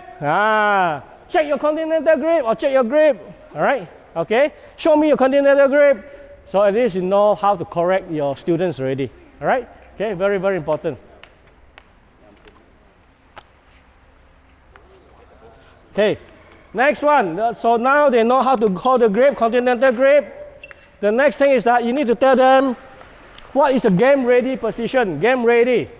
So game ready position is when after you hit the ball over the net, you are waiting for the ball to return to your side, right? Then you need to have a good game ready stand. So this is how it works here. Game ready. All right. So game ready, grip, continental grip. Pedal in front of you, right? Okay, near to your eye level. And your leg distance is shoulder length apart. All right, and you bend your body, flex, bend your body down. All right, so it's called game ready. All right, so just show them the game ready. Same thing, game ready. The leg, it can be a bit bigger, no problem. But not too big until you cannot move. Okay, not too small until you fall down. All right. If you play singles, you know that for single players, their game ready is the stand is a bit bigger. Then they can do better shading. They can cover better, right? For single players, because you play full game, and sometimes you have to cover this side. The player says here, you have to cover this angle, this end. You try to cover this part here. So if you have a short small leg distance is very hard to cover. So they tend to have a bigger stand. Right? Okay? So, yeah? Yes. So, of course, when you play singles, you know, fitness is ultimate. Right? Fitness is very ultimate. You need to react fast. Your speed has to be there. Okay? However, if you have good coverage, that will help you a lot. Right? So, your anticipation plus your speed plus your coverage is all there. Right? So, for normal double games, just a normal shoulder length, pedal up, distance, somewhere near the eye level, bend your body. Okay, what happened to this hand? You can just really leave it on the side, or you can use it to guide your pedal. Right? Some players, they just do like this, some players like this, some players like this, some players like this. Just guide the pedal. Right? Okay, get ready. And always look at where the ball is coming from. Let's say you're here, the ball is coming from there, don't look at this side, just go at this side. Okay? Look at where, pointing your body where the ball is coming. Right? Okay? If you don't know the ball is there, it's coming from that particular player. So, game ready. Alright? Game ready. Bend your body. Of course, some players, when they bend, they don't know how to bend well. At the end, oh, painful back here. So, make sure that they relax their body, they just bend. Chest forward. Some of you like this. Wow, very painful here. Yeah, after a while, you feel very painful. So, you must. Okay? Very important. Do you notice that a lot of professional players, after they return, they do a few bouncing. Okay? This will help you to get the blood still flowing. And by the time the ball comes back, you are able to respond faster. Yes, you can see the difference. Sometimes you didn't bounce, you like this, huh? Suddenly you got stuck here. Right? Especially you play serve, right? You tend to bounce, you wait, there. Okay? So if you try to bounce a few times, you're still getting your blood still moving, then you can respond faster. So you try to experiment on that, all right? Okay? So just about to teach your beginners, just make sure that you ask them, what's the game ready? A game ready is when after you hit the ball over the net, and you are preparing for the opponent to hit back the ball at you, and you need to stand at the game ready so that you are well prepared to return the ball. All right, so pedal up, bend, okay, contact. Yeah, bend. All right. So you know why you have to put your pedal like this? Because most of the time the ball will come at this direction, right? So actually the pedal is near to the ball coming in. You are able to respond faster. Some players, you know that when they play, after they hit, they do like this, right? So by the time the pedal come up, the ball fly away already. All right? Okay? So make sure that they always put the pedal up, right? Contact the ball, right? So this is why the game is ready, right? Of course, in the advanced part, you tend to put your pedal down. If you know that the opponent is going to hit the ball down, you need to move backward. You need to get ready. Sorry, you need to get together like this to wait for the ball to go down. You can take the ball better, right?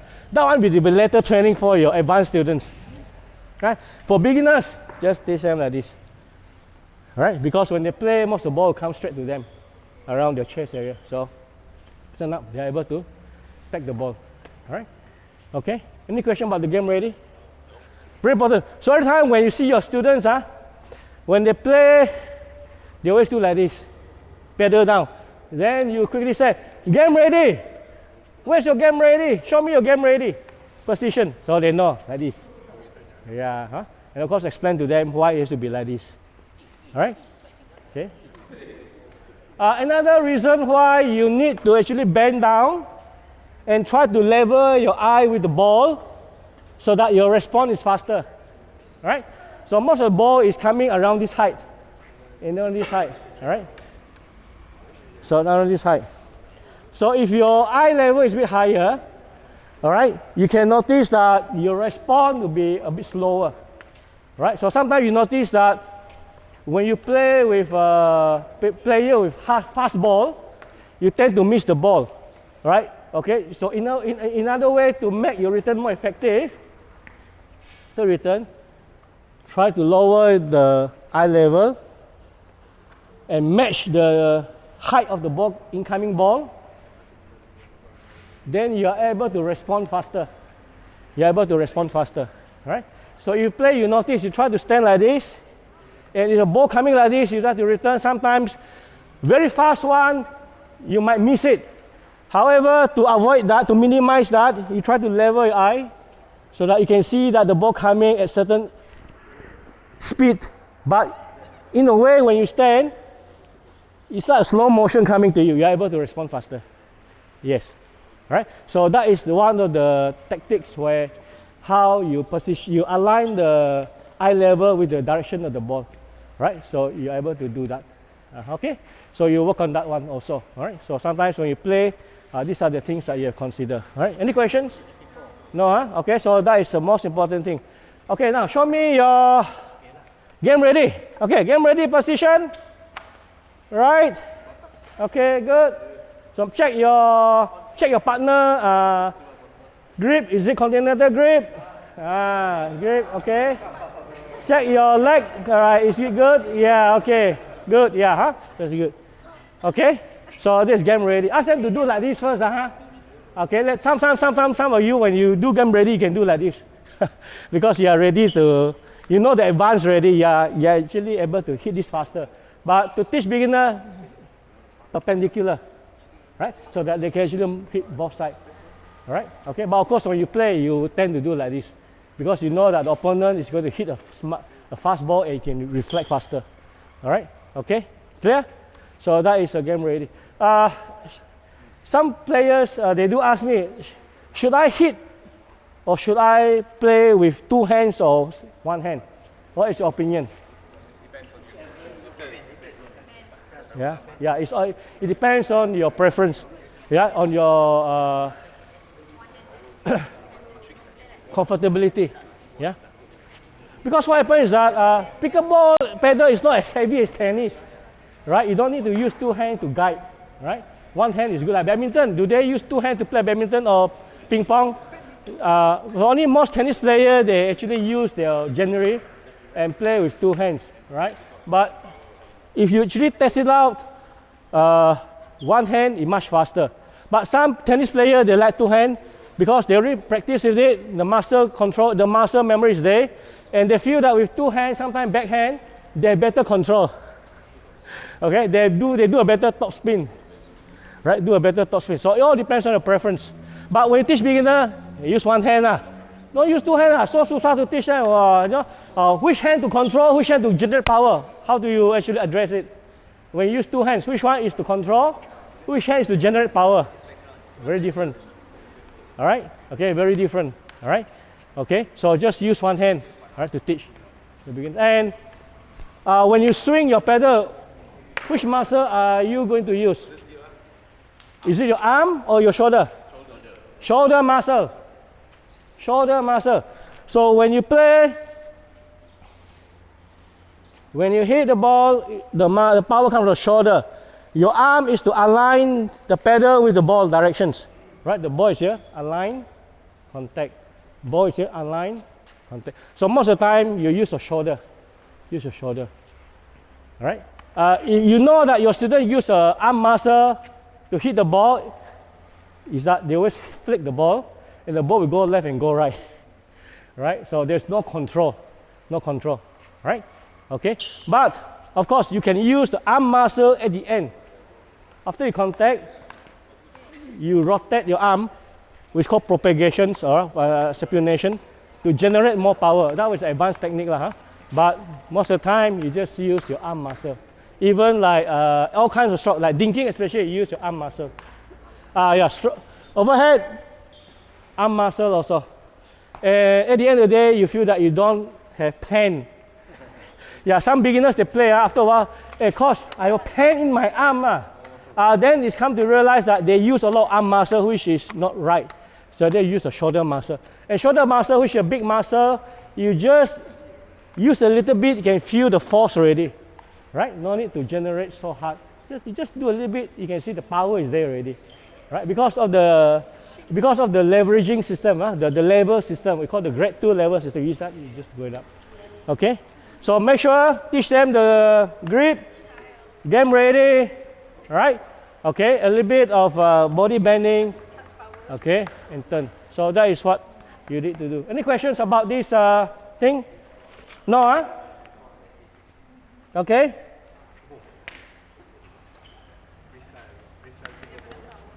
Okay, good.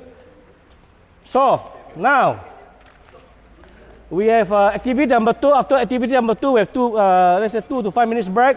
So same group, can one of the participants come out, teach them how to hold the pedal. Then after the next participant come out, teach them how to do the game ready position. Then the rest can give constructive feedbacks. Okay, same groups, bring your pedal. So one participant come out to become a coach and teach how to hold the pedal. Okay, now, so you teach your students how to hold the pedal, continental grips. You have teach them how to actually do a game ready position, right? So the next thing is how to handle the ball. There's a ball control. So basically, pickleball now, in the rules, you say that you can use the ball that is between 26 holes to 40 holes, right? Last time they said that, oh, indoor 26, outdoor 40. So now is that when you play any tournament, the organizer will decide which ball to use, either 26 or 40 holes, as long as it bounces well, all right? So generally, a ball, approved tournament ball should bounce, let's say you put 78 inches to drop, it shouldn't bounce more than 34 inches. Then it's a proper tournament ball, all right? Some balls, you bounce very high. As long as the players like it, it's okay, recreational purpose. But for tournament, they always look for USA Pickleball approved tournament ball, right? It could be any type. As long as approved, you can use it. But some players, when they play, they are used to certain ball like X40. Then they go to play in a tournament that not using X40. Then they complain the ball is too soft. So as a player, you shouldn't complain about the ball. As long as the organizer say that they are using this ball as official ball, that's it. You don't go say, can I use the X40? No, you don't do that. Or else the sponsor will not sponsor the ball next time. All right? Okay? So of course there are some balls very hard, like X40 is very hard. It's beyond the normal hardness of an approved ball. But now USA Pickleball, they don't actually look into that. As long as the ball a certain dimension, the ball bounce at certain height, then it's okay already. All right? So this is how it works here. So to test the ball is good. You put 78, drop. It's okay because this height is about 34 inches. So it doesn't bounce more than 34, it's just nice. But some players, they like the bouncy ball, especially the senior players, so that they don't have to bend so low. So let them be lah. Let them enjoy the game. If they enjoy the game, the ball, let them play. All right? Okay? Don't tell, oh, this is not a approved ball. But they want it because they just want to have fun. So don't challenge them. All right? Let them play. Okay? Because they bought a lot of balls using that and they find out it's relaxing. Okay, that's it. So now the next thing is sorry, sir. Yeah. Right now, for the ball, it's not. I mean, it's not proper. Actually, there are ball. There are 26 holes for outdoor. Is it? 40 is for indoor. 40 outdoor. Yeah. 40 is outdoor. Yeah. 26 is outdoor. Indoor. Okay. Huh? Indoor. By last time they said that 26 is indoor, 40 is outdoor. Yeah. That was some confusing there lah. But normally now, they are not using the 26 ball. They are using 40 all. Now. Outdoor and indoor. Yeah. So most tournament, they would use ball that is decided by the tournament organizer. All right. Sometimes the tournament organizer also, go for the ball that is sponsored by the sponsor. All right. I mean, if I can sponsor you more, why not? You know, send me the money, and the ball has been properly tested. Why not? So in US, most of the game they are played outdoor. That's why it's 40. So in Malaysia, most of the games play indoor. All right. Also, we use 40 because we used to it, and also we have no complaint because indoor, outdoor, the court is cement also, so it bounces well. It bounces well. Because 26 holes and 40 holes, the difference is that they say that for outdoor, they have more holes, all right? Because when you play outdoor, there's the wind situation, so it makes the ball travel more predictable. Indoor, there's less wind, that's why the hole is less. So that is the theory behind it.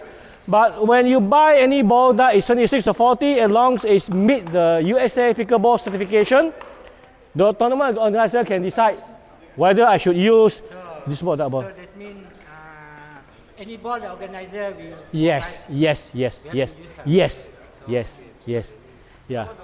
Ah. The indoor and outdoor, I heard people say outdoor is the cement. Indoor, if the like pickleball, it's indoor, but the floor is cement. They call outdoor also because of the floor or because of the. The Yeah. surrounding Yeah. because it's not closed. Yeah. Semi Yeah. semi the one lah. Yeah. Semi indoor lah. So here, so something here is like, This one this is one this one is indoor or outdoor? we call it This one consider semi lah. semi. We call it roofed pickleball court. Actually, indoor is all covered. Yeah, all covered. Yeah. And then the floor is different. Indoor, most indoor floor, they use parquet. They use this wood flooring, or they use vinyl. So the ball have to be different, right? No, not depend. Not because the floor. Okay, most of the balls, when they do testing, right, they only tested with one material, only concrete. They don't test or outdoor, they test with vinyl, It's this kind of this kind. So they use a granite to test. So indoor, outdoor, they're still testing the same thing. The parameter is still the same. It mustn't bounce more than 34 inches. cannot over this one. Right? Yes, 34. Like what I heard is people for the pickleball court is surface the same like tennis court. They said that must be Outdoor. standard for the pickleball. No. In the rule book, when you read, it said that the ball for tournament is between 26 hole and 40 hole. That's it. So when you play, as long as 40 or 46, it's approved by USA. I mean the surface. You don't mention. Yeah. It said that any surface is flat. That's it. You can play. It's a flat. Yes. They're not specific. No specific. But they'll tell you that when they build the court, then they'll tell you which one you choose based on your budget lah. Mungkin asphalt, cement, or vinyl or wood. As long as it's flat, the ball bounce. That's it. Yes. But Some of the vinyl floor, some of the flooring floor. Yeah. Maybe the flooring floor is bound very good. yes, And then some maybe flooring, the yeah. vinyl is a bit slow. Yeah. Some vinyl is very thick, so the ball will not bounce high. So like 3 mm is okay.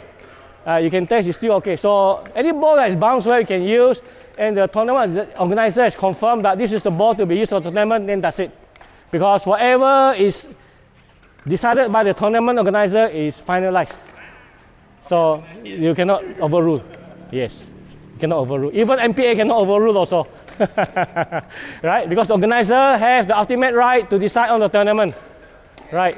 Yeah, very important. Even the rules, like USA, the APP, PPA, right? They follow USA Pickleball rule, right? But they change some of the rule, like they must put 45 degree and serve. That is the final tweeting. Yes. Yeah, about the serve, sir. They said now, they said a new rule now. We cannot do the spin serve. Okay. Okay. After The I serve go must through, be pop, cannot do the spin serve. can spin. I don't know, they said that's a new one. No. The rule says that you can serve. Okay, the rule says when you serve using the volley serve, when you contact the ball with the pedal head cannot be above the wrist. You contact the ball must be below the waist. After hitting, it must go up. All right, so now when I do like this, I slice the ball.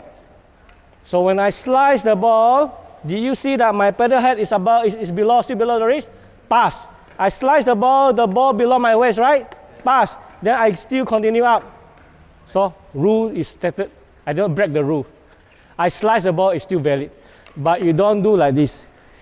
You don't do like this. You don't do addition. It was long time ago. Yeah, you cannot impart additional spin. Sometimes you throw, there is some spin, it's okay, natural okay. Tapi if you do like this, if the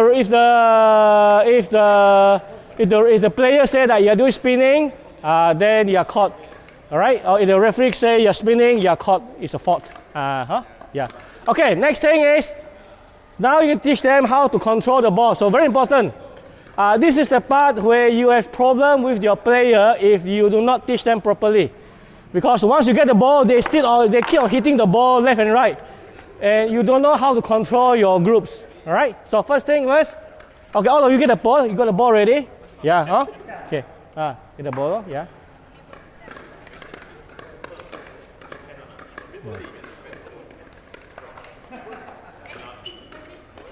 So when you teach your students, especially still school players, once they go hold the ball, ask them not to do anything yet. Don't go and hit the ball because they'll be hitting like crazy.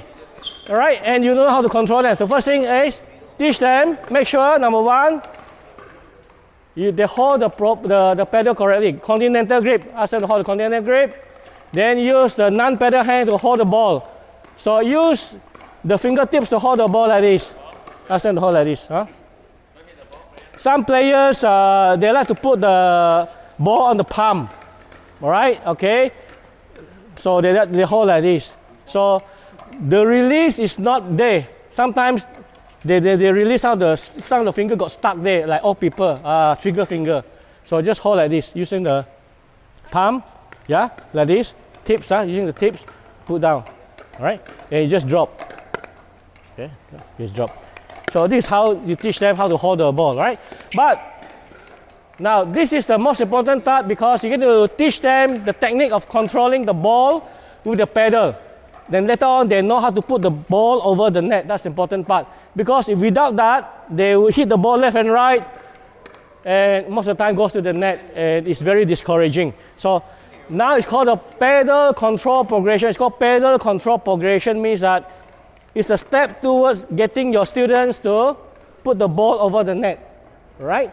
Okay? The first thing you need to teach them is do the serve rally. It means that they know how to control the ball with the pedal by punching the ball upward. So ask them to hold the pedal, continental grip, okay? Game ready. Sorry, your leg distance, shoulder distance apart. Then rotate your wrist. Rotate your wrist. Yes. Because once you teach them this, you have to observe. Because sometimes they didn't rotate the wrist, they rotate the pedal. And they change the grip already, which is wrong. All right? Okay? So master, make sure the continental grip is there. Ask them to rotate the wrist. Yes. And the continental grip still remain the same. Because if you don't, you have to check. Because if you don't check, they do like this. Just like badminton backhand grip. This is badminton hand grip. All right, so continental grip, turn. So once they turn, they rotate the wrist. Okay, get the ball. Ask them to drop and punch. Okay, drop and punch. Just drop and punch. Yes. Right. So this is called game rally. That is, turn, drop and punch. Yes. Okay, good. Okay, now, most of the time when you teach your students who are new, after first punch, the ball will go left and go right, and they have to run like crazy. All right, so what you do is that, ask them to drop, punch and catch. Drop, punch and catch. All right, right, good. So when you teach them to punch, this is the part very important. When you teach them to punch, do you notice that some of you might still use your wrist? So here you use your shoulder to move your pedal up. Okay, not like this, Use your shoulder muscle to move the pedal up. Yes, you use your shoulder muscle to control the movement of the pedal. Yes. Not the arm, not the arm, not the wrist. The shoulder. So just like this. Right. Okay. Go down, contact. Yeah, go down, contact, yes. Just push the pedal up. All right, good. So this is the very first exercise for your beginners to learn how to use your eye and the hand coordination. So it's called the eye and the hand coordination. So pickleball is about hand and eye coordination. All right? If you are not convinced about your hand and coordination, afterward, you got the plaster, you cover one eye and you try to play, you can see the difference. You're going to miss the ball most of the time. Most of the time, because you need a 3D vision when you play. All right, your 3D vision. So sometimes we notice that some of the players have problem hitting the ball. It could be due to their eyesight.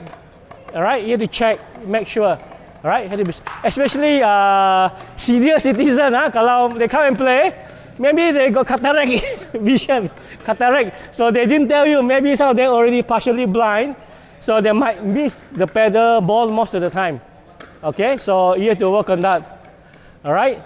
The reason why I tell you is because last time I have blindness on my left eye because of the cataract. Because of this, I tried this dodgeball, hit on my eye. Then the cataract grow very fast. It's blind. When I started pickleball, most of the time when I play, I miss the ball by 2 inches in front. When I hit, I always miss. When I return, I always miss because I don't have the 3D vision. Then I go for operation. Now it's cataract removed already. Then you are able to hit properly. Yes.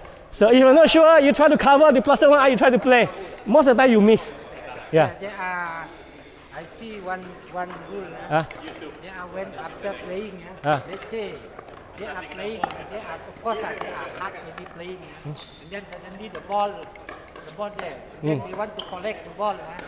But I see the book one of the. That one I don't know. That one is new. When the player collecting the ball, just like because they said might be dangerous for the blood for the one because and then they said if you have to advise a player or the one your partner when you collecting the ball or any other way. They said don't simply after you playing very hard and then you take the ball and all the blood is it. Okay, this is just extra precaution. Of course, it's true because once you play, all right, okay, if you try to go down, the blood will go to your head. All right, you take the ball, you go up.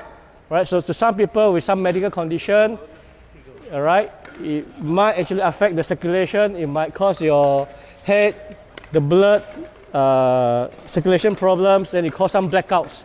Right? Yeah, some blackout. Yes, some of us we experienced before. All right, you go down and you suddenly feel that you feel a bit heaviness on your head.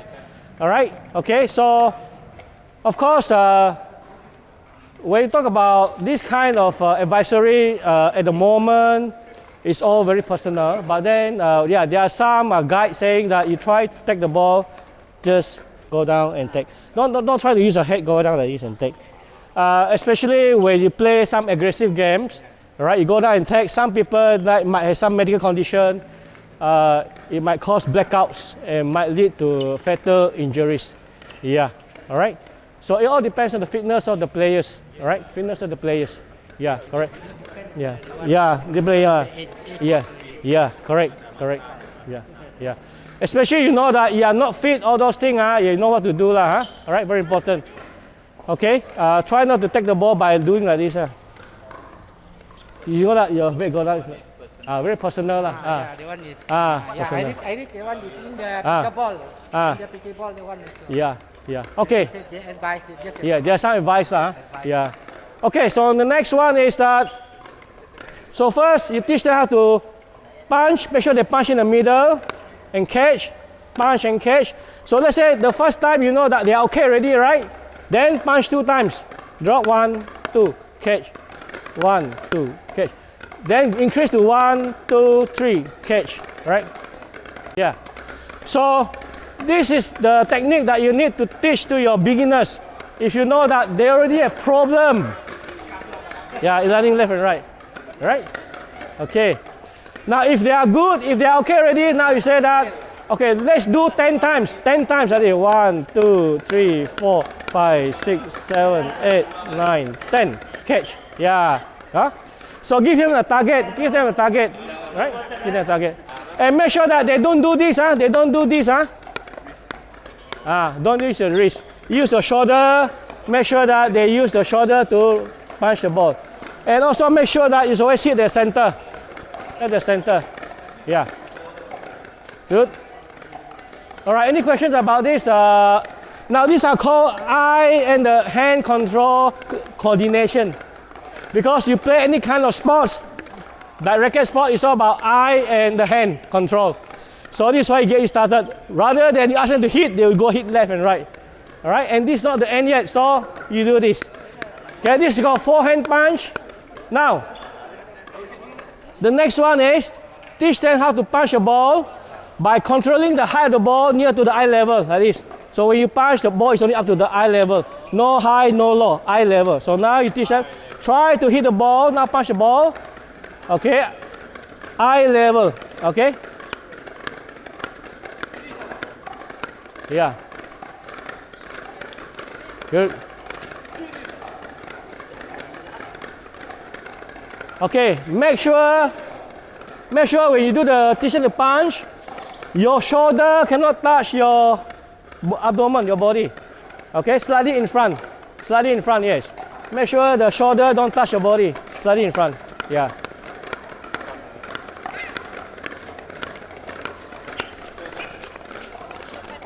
Okay, stop. All right. Now, if you notice that your students can do this without moving, it means that they are progressing. Some students, they do like, oh, they move around. Not ready, belum ready lagi. So once you see that they are able to punch a ball without moving, they are ready. Means that they have developed they start developing their hand-eye coordination. If they are not ready, they are moving around, ask them to repeat until they are ready. So that's very, very important. Okay? Very important. The next one is, after doing this, you can tell them, okay, now use your backhand. 1, 2, okay? Backhand, use your backhand. Yes.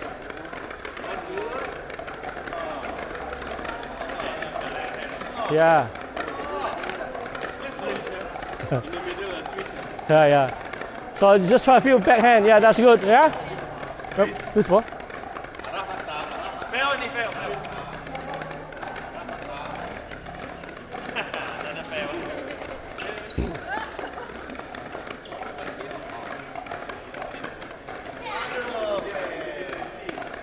Okay, next. Okay, next, Okay, now they're actually punching the ball up, right? Now is that we're going to punch the ball down. So very simple thing. Game ready. Continental grip. Hold the ball. Ask them to put the ball high. Just drop like this, right? So ask them to drop the ball in front of the body. So, okay. So what you do is that you ask them to stand like this, called open stance. Open stance means that, let's say this is your line, is open. All right, okay? So ask them to do a semi-open, like 45 degrees, called semi-open. Okay, so do a semi-open. So this is called open stance, semi-open, all right? Semi-open, and drop the ball in front. All right, off the front feet, somewhere here. Let's drop. Yeah, just drop. Okay? Okay, so what you do now is that, okay, semi-open, ask them to drop. Now, do you notice that once you drop the ball, it bounces, right? Then it stops there, isn't it? Yes. Okay, stop, bounce, it's accelerating, it stops, right? It goes down. So this is the part where you hit the ball, you punch the ball, right? Yes. So what you do is that ask them to get the pedal ready, semi-open stand. Get ready, ball bounce, will come, just punch the ball, catch. Yeah, catch, yes. Yes, catch, yeah. Okay, good. Okay, there's a reason about this technique, this ball control coordination. Okay, so this is how it works here. Okay, so do you notice that when the ball stops, you have better control, all right? If you try to hit the ball while still going up, it's very hard sometimes for the beginners. It's very hard. So let the ball bounce, stops, hit, and you can catch, right? So this is the part where the players learn, okay, to wait for the ball, wait for the right time to hit the ball. Stops, you hit, right? So then stop the hit. Rather than it still go up, you hit. So it means that the player is controlled by the ball, right? You let the player control the ball. So it means that let the ball bounce, stop, then you punch. Then you have better control. Okay? Right? Yeah. Good. All right. So do you notice that when you play the game, okay, when you play the game, sometimes you let the ball go up, it comes down for a while, all right, then you strike the ball, correct or not? Then it means that you have better control of the ball, especially for beginners. They are not ready to hit a fast-moving ball yet. So let the ball bounce, stops, hit the ball. So for beginners, you have to teach them that. They are not ready to hit a fast-moving ball yet. They are not ready. So let the ball come, stop, and hit. So this start where they start to learn to improve their eye and the hand coordination, right? Okay, for you, you are different because in playing, you know how to hit the ball. If it's incoming, it's fast. You still know what to do, right? Which I will tell you what is going on later on. But for beginners, let them tell them that hit the ball, stop. Only then when you hit, all right? Okay, drop, punch, and catch. Okay, catch, yes, punch, catch. And you can ask them to hit as hard as you want if they want to make it higher. Hit as hard as you want. Okay, yeah. Okay, good, yeah. Okay, any question about this eye and hand coordination? Very important, very important. Of course, when you teach them to hit the ball, you already started to ask them to hit in front of the body. Because if you don't, they always hit somewhere here. And you know that by hitting like this, there's no power coming from your shoulder. Here, you have more power. If you do here, less power. Here in front, more power. The exercise you always stand like this. Yeah, so, yeah, stand like this, semi-open, drop the ball in front, hit. Yes, so you are teaching them from the very beginning already how to hit the ball in front of the body. Yeah. Yes. Because if you don't teach them that, they just simply throw the ball like this. They do like this. So it's a bit awkward when they punch. Alright? So hit in front. Yes. Drop. Yeah. So you already teach them right from the start already. Of course, if you don't just drop the ball, they just drop any place we do. Sometimes they just drop like this. So the hitting is not there. Yeah. Yeah. Semi-open. Oh, sorry. Here, semi-open in front. So you teach them from the very start already. Hit the thing properly. All right. Okay. Next thing is that once they've done that, so ask them to hit 3 times like this. 1, 2, 3. Catch. Drop. 1, 2, 3. Catch. Yeah. Correct.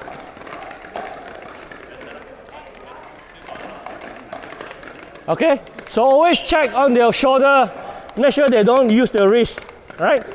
Okay, always check, yeah. And check on their grip also, make sure that it's all continental grip. Okay, so the next one, after they are okay with it, then you ask them to dribble around. Just like this. Just dribble around. Yeah. Yeah.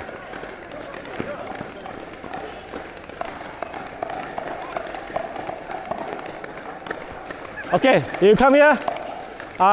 You come here. 1, 2, 3, 4. See here. 4 of you. Okay, 5 here. 5 here. So you dribble around within the boxes here. Make sure you don't collide each other. You move around. Make sure you don't collide each other. Move anywhere. Move anywhere. Move zigzag manner. Make sure you don't collide. Make sure you move left and right. No collision. No collision. Yeah.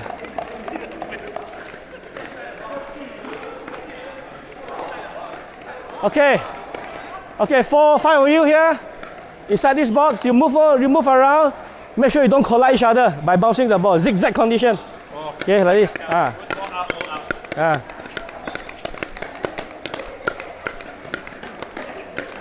Okay, inside the box here. Yeah. Inside the box here. Yeah, no collision.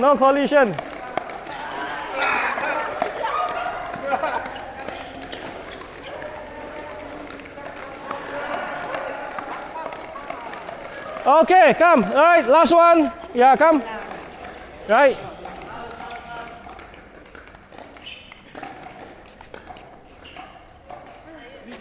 right? So you can use that as a fun exercise for your students also. The reason why you can actually help them by actually putting, let's say, 5 players in one box here to move around, so that you help them to improve their lateral vision.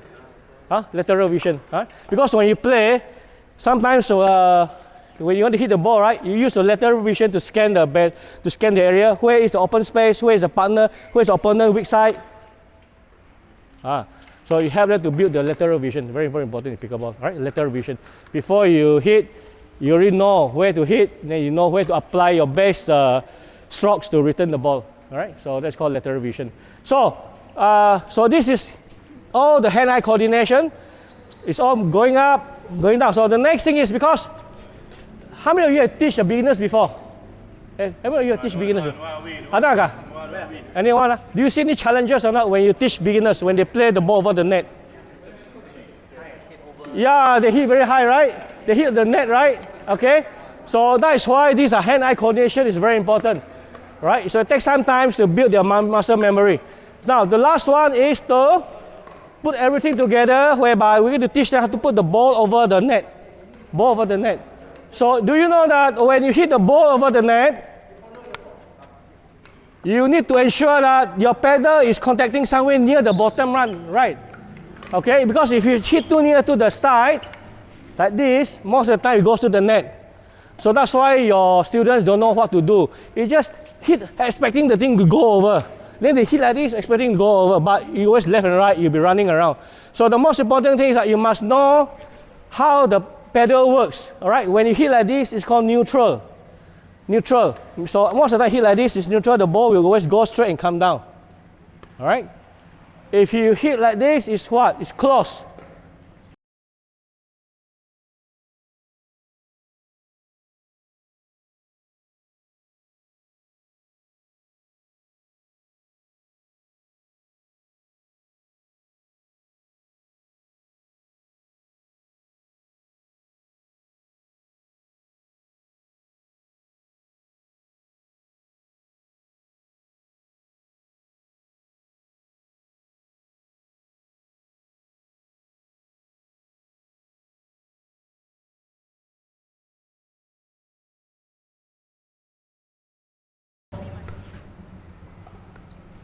Then it can go up. Because if you don't understand about this thing works, okay, you always tell them hit over lah, hit over lah, hit over lah, but you don't know how to hit over. So make sure that pedal face open, hit the ball somewhere near 5 o'clock point here, hit. Right?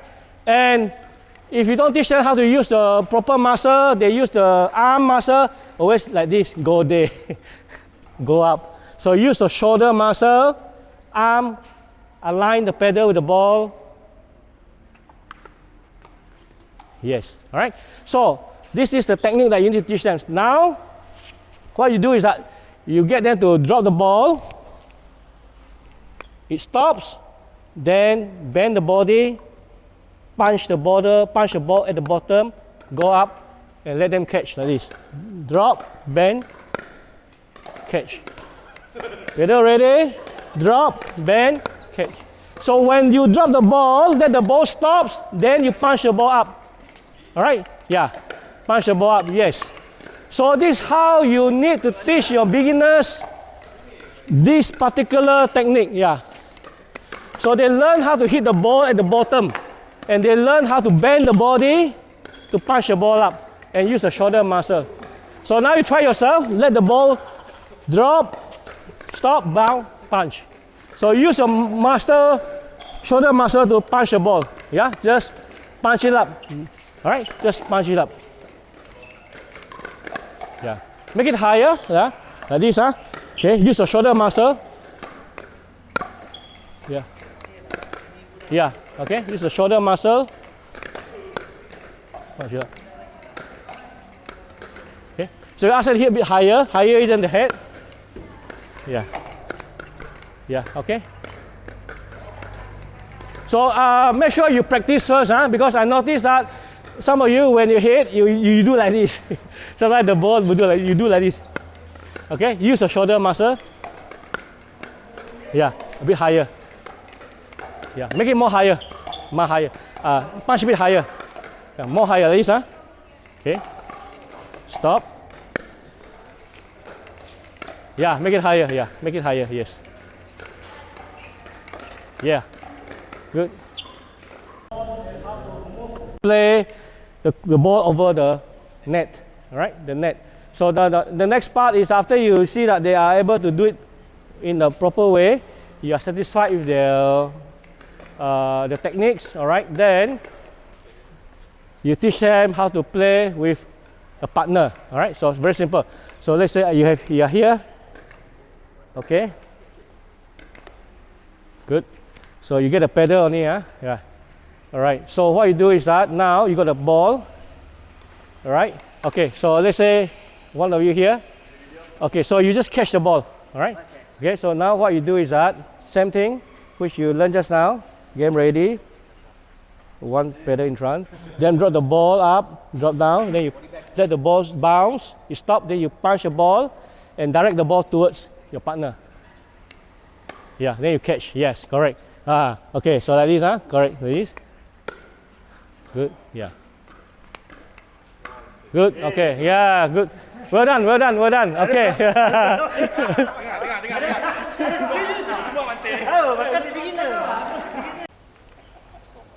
Okay. Any questions? Any questions you want to ask?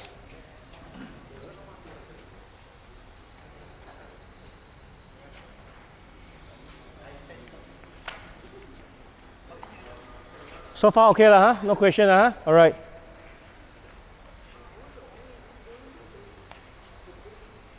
Okay, so before we go to the next instruction, we will do the group activity number 3, same groups, huh? So you have 3 participants ready. The first one do the teach how to teach the students the self rally drill. Then the second participant come to teach the bounce, hit and catch. Then the last one bounce, punch up and catch drill. This is all the hand and eye coordination. So for this particular activity, the participant will come out, the instructor, right? Now you try to make sure that you speak louder, everybody can hear.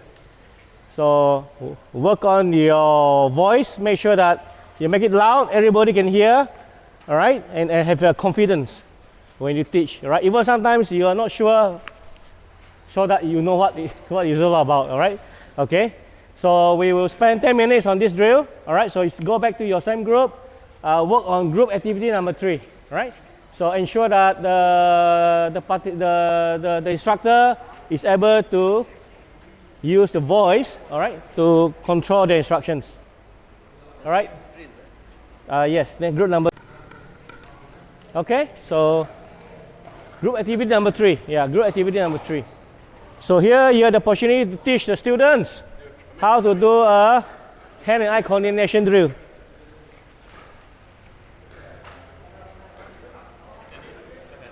The first one I teach you, right? Yeah. Then the second one, the third one. So one of you come out to teach one, after the next person come out and teach this one, and then teach this one. Okay. Yeah. Huh? Okay. On this particular drill, so this is a very crucial drill to work on with the students so that they can go to the court playing using the net. All right. So you go through the self rally. After that, you bring them into pairs and you teach them. One of them will drop and hit the ball over, the partner will catch. All right, then they take turn. Then after that, then the other side is now they hit the ball in front of the partner. All right, let the ball bounce and catch. Okay, so that they will slowly have that ability to do the next thing called the dinking. Right, dinking. Okay, so the next one is called prepare the players to dink and volley. Okay, what do you mean by dinking? Anyone know not dinking? When you say ding, ding, what does it mean? Minum, drink. Okay. By actual definition, dinking means that you are trying to put the ball over the net, all right? Not necessarily to be in the kitchen. Put the ball so that the opponent, all right, okay, need to bend down and take the ball. That's called dinking. That's called dinking, all right? So basically when you dink, it means that you put the ball in such a way that the opponent need to go down and take the ball instead of hitting the ball down. All right, so it means that if you let the opponent to hit the ball down, they will mostly win the ball, all right, and eventually win the point. All right, so sometimes when you play, if you are here, all right, if you dink the ball and the opponent actually go and take the ball, that is a good dinking already.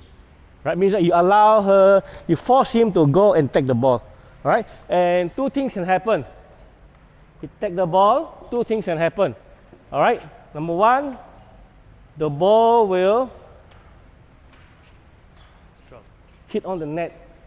All right, okay. Then you win the ball. All right. Then the other thing is that he might not able to hit the ball well. He pop up the ball, go high, you can slam the ball. Right? So that is the tactical side of dinking. It means that you dink in such a way that you force the opponent to go down and take the ball. So sometimes you might see that your opponent is here, right? Okay, and the good way to force the opponent to take the ball actually is to be here and take the ball here, right? Rather than you put the ball here, you actually give the opportunity for the opponent to go up and cover the non-volley zone line already and take. Then the next one, you make a wrong move, you already have the opportunity to stand in front and hit the ball down. All right? So sometimes when you see those professional players, not necessarily that they must dink and put the ball near to the non-volley zone. So let's say if you are here, let's say if you are here, right? They put somewhere here, they put on the weak side, they go down and take the ball, right? So two things can happen. Then once you dink, then you can go in front and wait for the opponent to make mistakes, all right? Okay, but of course, if your opponent is here already, then you dink the ball in such a way that you put the ball inside the non-volley zone, all right? So you prevent him from, okay, volley the ball. So it means that you need to bend down and take the ball at certain disadvantage because they cannot put the leg, so-called they cannot volley the ball like this. They need to go down and take the ball, right? This way you put the ball near the non-volley zone line, inside the non-volley zone, right? So that is called dinking, right? Then volley, what does it mean by volley? Volley means you hit the ball while it's still in the air, right? Okay? Yeah, so anything that is within your pickleball pedal range is volley, right? So if the ball is here, it's still a volley, right? Anything that is within the range is a volley. But anything is after the pedal, you can call it overhead already. Overhead already. So this is called volley, volley, volley, volley. Okay, so you can volley. So there are a few kinds of volley, sometimes you do a what do you call this? Swing volley. Called drive volley or sorry, swing volley. You swing the pedal. So when you play in front of the kitchen, non-volley zone, then the ball comes straight to your body. This is called the block volley, or called the punch volley, right? Punch volley. We call it the block volley, right? So swing. So anything is above the height of the pedal comes, then you perform an overhead. You perform an overhead. So these are some of the things that you need to know. Okay. So just now you go through the drills, teach the players how to put the ball over the net. Okay, so you just practice and teach them how to hit over. So let's say now, okay, give me the ball. Okay, so let's say one of the students is there. Okay, one of you, so you go there. Yeah. So simple thing, very simple. So what you do is after you teach them the earlier thing, so you let them stand in front of the non-volley zone. All right, so teach them that you just put the ball in front of your partner. All right, so you let it bounce, then you just do like this. All right, okay, yeah. Good, thanks. So when you teach beginners, no more hitting from the baseline starting. So when you teach beginners, it started from the non-volley zone line all the way to the baseline. This is how you teach them. Start with the small control first, the ball control, the dinking process. So let them just put the ball. Doesn't matter how they do it, as long as the ball is over the net, okay, it's an achievement already for you and for the players, right? So let them have fun to put the ball over the net. Let them enjoy the game. Right? Okay? Just like this. What about the teaching? You tell them. Sorry? You tell them about the kitchen? Not so much on the kitchen. We tell them, okay, you just stand here. All right, okay, just put the ball in front and just take the ball. All right, okay, so you said let the ball bounce first and take the ball. So that's it. Not so much on telling them that, okay, you must not step in and hit the ball. So let them play a few times to get the muscle momentum, the muscle memory going. Okay, so even though they go in and take the volley or what, doesn't matter. All right, okay, just let them work on it. All right, because you talk about the rules now, an additional half an hour of headaches for you later on. All right, yeah, so you just teach them on work at this. Okay, so that is very important. Any questions on this one? No lah. All right, so once you have done that, then you teach them about some of the basic rules here. So now, the dinking, all right. How do you ding? All right. So basically, when you teach dinking, okay, I want one player here. We need a player. I need a partner. Yeah, come. Anyone will do. Okay. Doesn't matter. Yeah. Okay. All right. Okay, let's say I do this simple dinking. Okay. So this is a simple dinking whereby most of the time you learn how to ding like this, right? You put the ball like this and you let the ball play. Okay, now you try to hit the ball and put the ball here. Let me ding back. Okay. All right. So like this. Okay. So okay. So if you actually put the ball in front, there are high chances that you are able to hit the ball and hit the winner. You can hit to the body and you win the point. All right. So when you teach proper dinking, what you try to do is that you teach your partner, your students how to ding in such a way that the ball will land somewhere between the non-volley zone line and 6 inches from the non-volley zone line. This area. This area. Yeah, this area.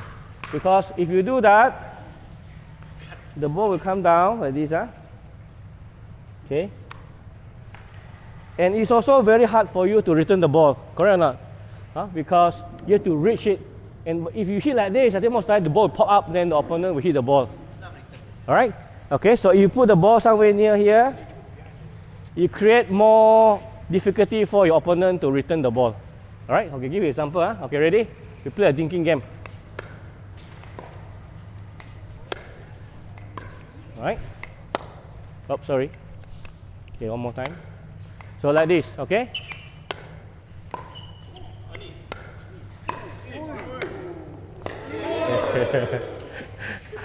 Okay, thank you. So try to hit the ball near to the non-volley zone line. Okay, then you find that your opponent will find a bit difficulty to return the ball. All right? So what happens is that they need to stretch and bend down. If you put the ball near to the kitchen, near to in the middle, sometimes the ball will bounce very high. You can go up and just drive the ball over the body. All right? So this is something you need to take note, especially if you play in the tournament.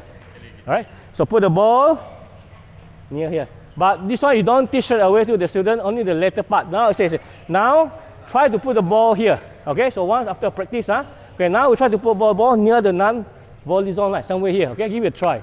Okay? So then you work on that. Yeah. Okay, one more time. Yeah, just work on that. Okay, this one is too near the court. Good. Yeah. Too far? Yeah. Okay, so work on that one so that they will practice how to control the ball and put the ball near that one. So give them the habit. All right. So any question on this one? No? The next thing is that when you teach your student how to ding, make sure that the ball is always in front of them. So this is the zone where they can return the ball. All right.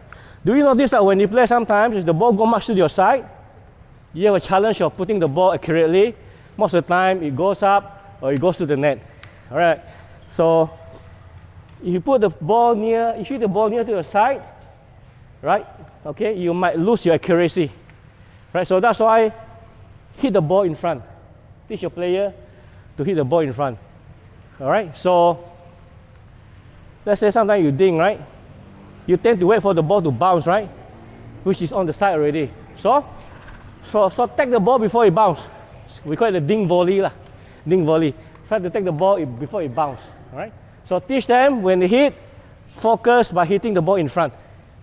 So what you do is that when it comes to dinking, okay, game ready, pedal ready, and punch the ball up. Alright? So this is the area. Avoid hitting on the side. Okay, after you notice when you play, if you're on the side, you tend to lose the accuracy. Right? You hit the ball up or you hit to the net. Alright? Okay, so that is the second thing. The third thing is, you might notice after they ding, right?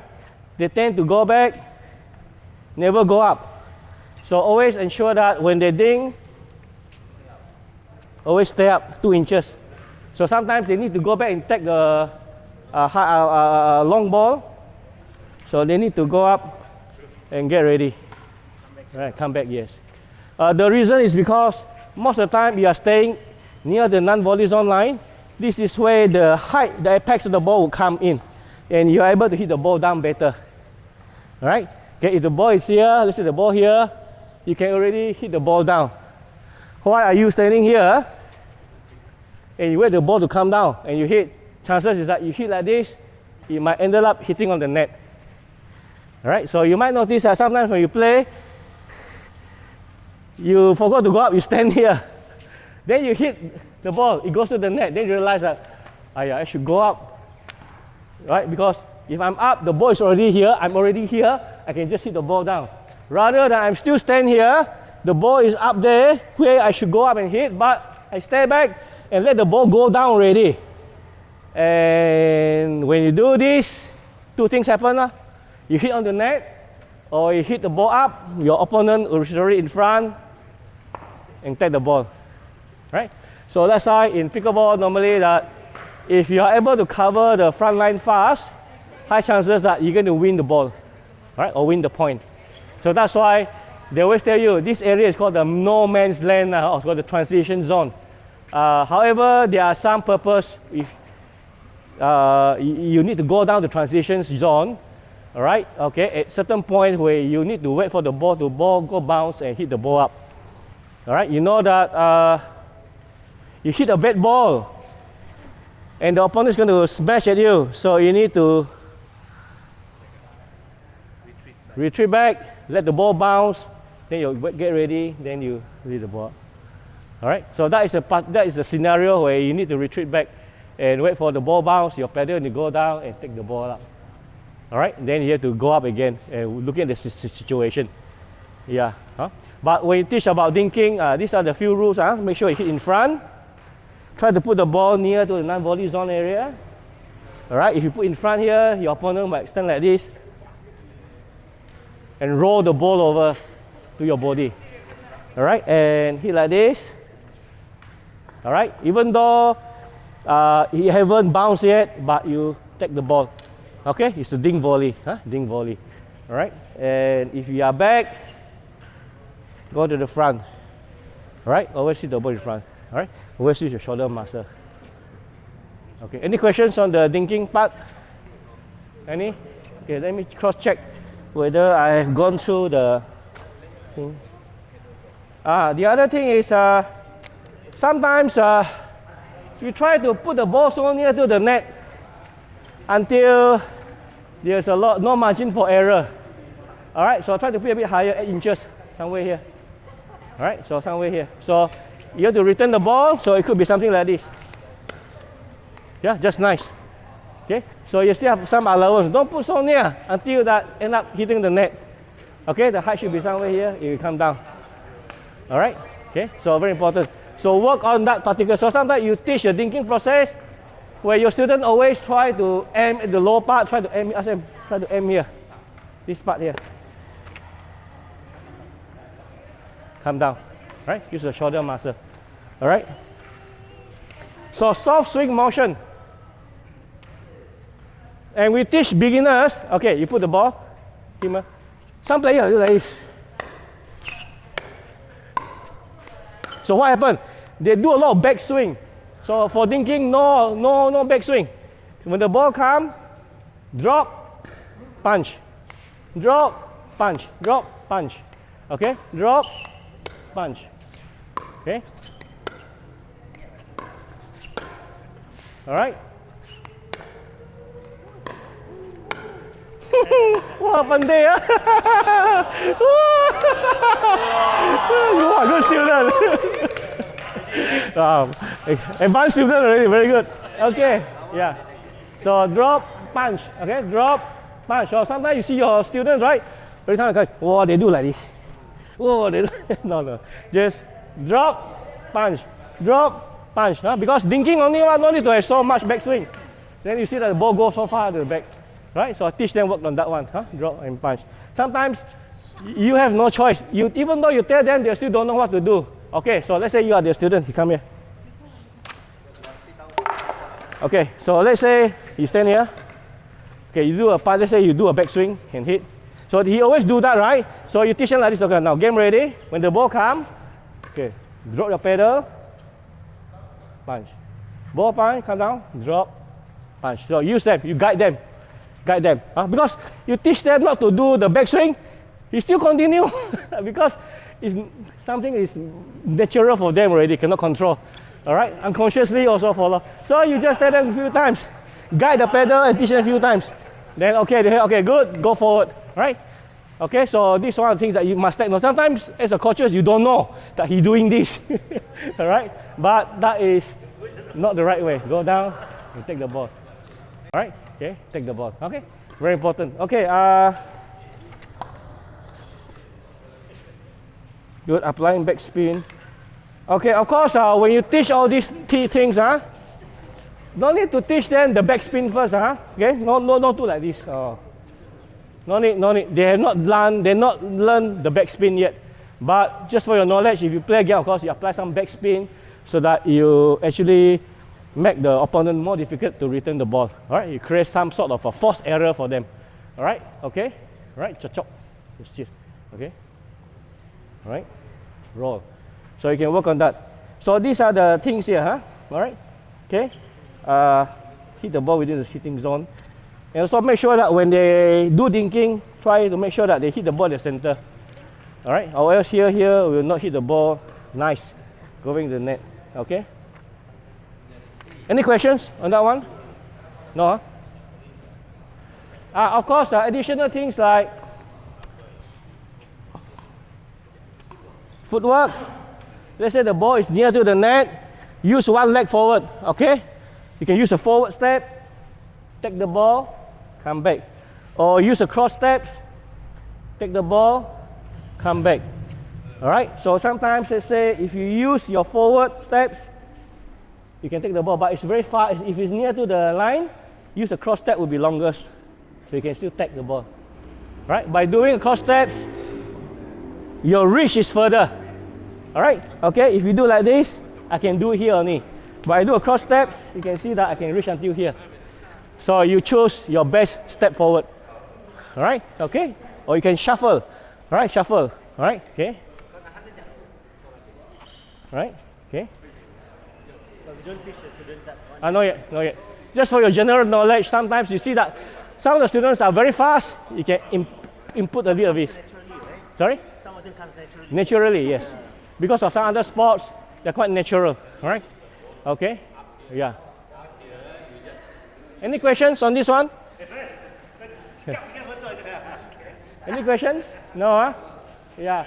So this is how it works here. Okay.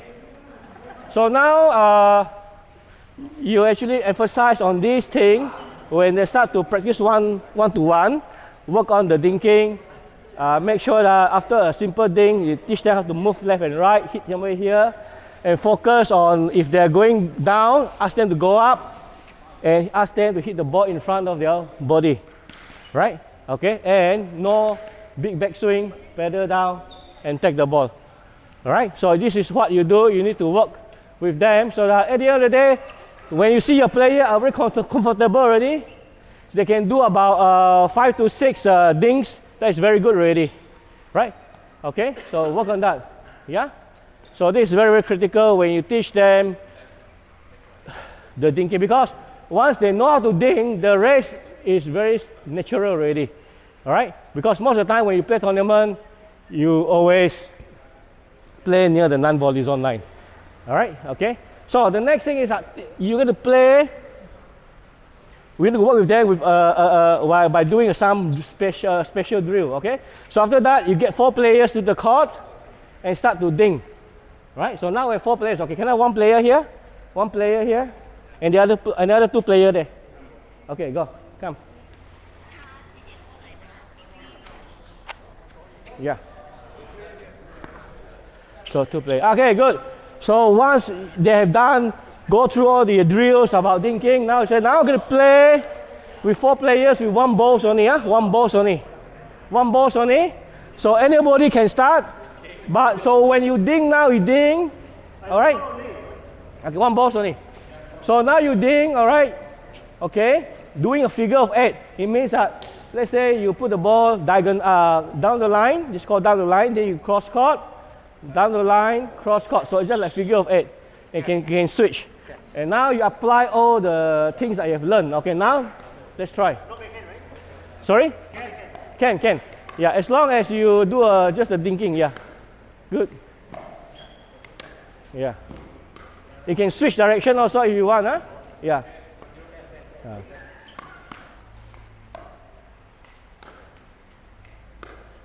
Okay. So for this practice also, you tell your players, make sure you try to put the ball near to the non-volley zone line. Okay? To make it more difficult for your partner to your opponent to take. Yeah. Yeah. Okay, near to the volley zone line, yes, that's it. Yes. Good. Yeah. Good. Right. Okay, good.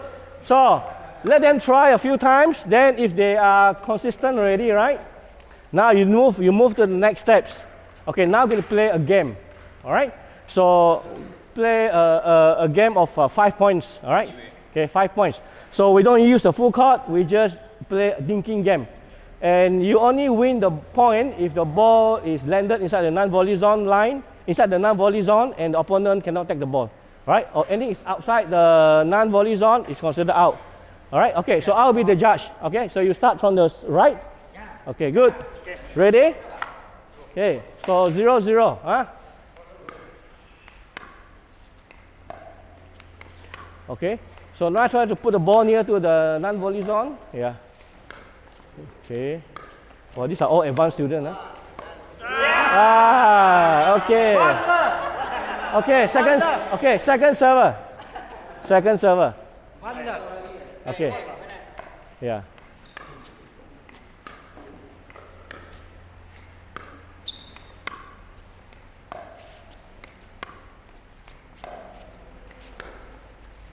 Okay, out. Okay, now is the point is 1-0, right? So you win the point, you still serve. Now you change side. Okay, so 1-0. 1-0. Okay. So service over. Okay, service over is called side out. Now you're going to serve. So what's the score? 0-1. All right, 0-1. Yes, 0-1. Okay. Point. Okay, 1-1. Okay, now. Okay, so now what happens here is that when you teach your students how to count score, you don't start with 0-0-2, 3 figures. They will get confused. They ask you, what is 0-0-2? All right? Why the first time I serve, I only get 1 serve? So when you teach them this, the team that's starting still get 2 serve, and you still use the 2 number format. Okay. First, second, serve. So after a while, okay. Then just now the score is what? 1-1, right? So 1-1. So in pickleball format, there are 3 numbers to call. All right. First is the server number. Second is your opponent number. The third number is your serving number. All right. So you are the first server, right? 1-1. So now you tell them your score should be called out as 1-1-1 because you're first server. All right. So you only introduce the 0-0-2 format a bit later. All right, if you start straight away, then they get confused. So now once they play, then you slowly put in the 3-figure format, then they actually roughly know. All right, so now the score is Yes, 1-1-1. You tell them. Ask them to repeat the score. So now you tell your student, before you serve, you must call out the score. So pickleball is the same thing. Before you serve, the server must always call out the score. All right? Okay. What's the score? 1-1. Okay. Complete.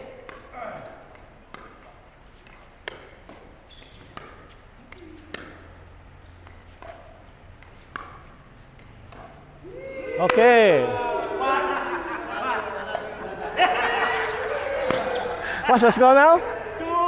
Ah, okay, 2-1-1. All right. Oops, stop. Service fault, service fault. Okay. Ah, second server. You must serve diagonally. Okay, second server now. Okay, yeah. Okay, 2-1-2. All right.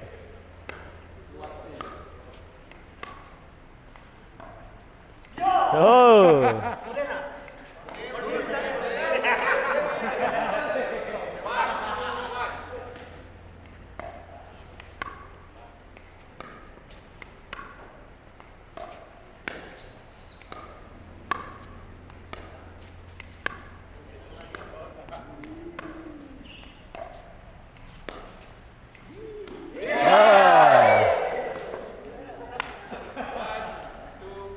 Okay, we play up to 3 points only, yeah? Just for training. One, okay, 3 points only. 1, 2, 2. Okay, 2, 2, 2.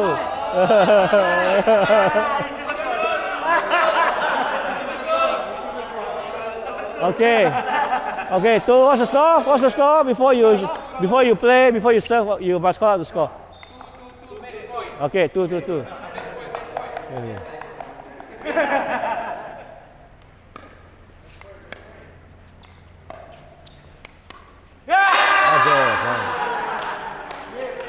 Okay, now you. Okay, in pickleball, the proper ethics is to use the pedal to touch like this. Okay, good. Okay, good game. Because some player they do this in the rule book or in any way. There is no such thing. No such thing. Very rude, right? Yeah, I think they do this because they don't want to damage that one. They use this. They use this. Yeah. High five cannot. High five. So far it's this. That's it. After that, they do all kinds of one. So you teach them about the ethics about this one. All right? Okay. Any questions so far? Okay. Hang on, let me get my. This is mine. Yeah. Repeat.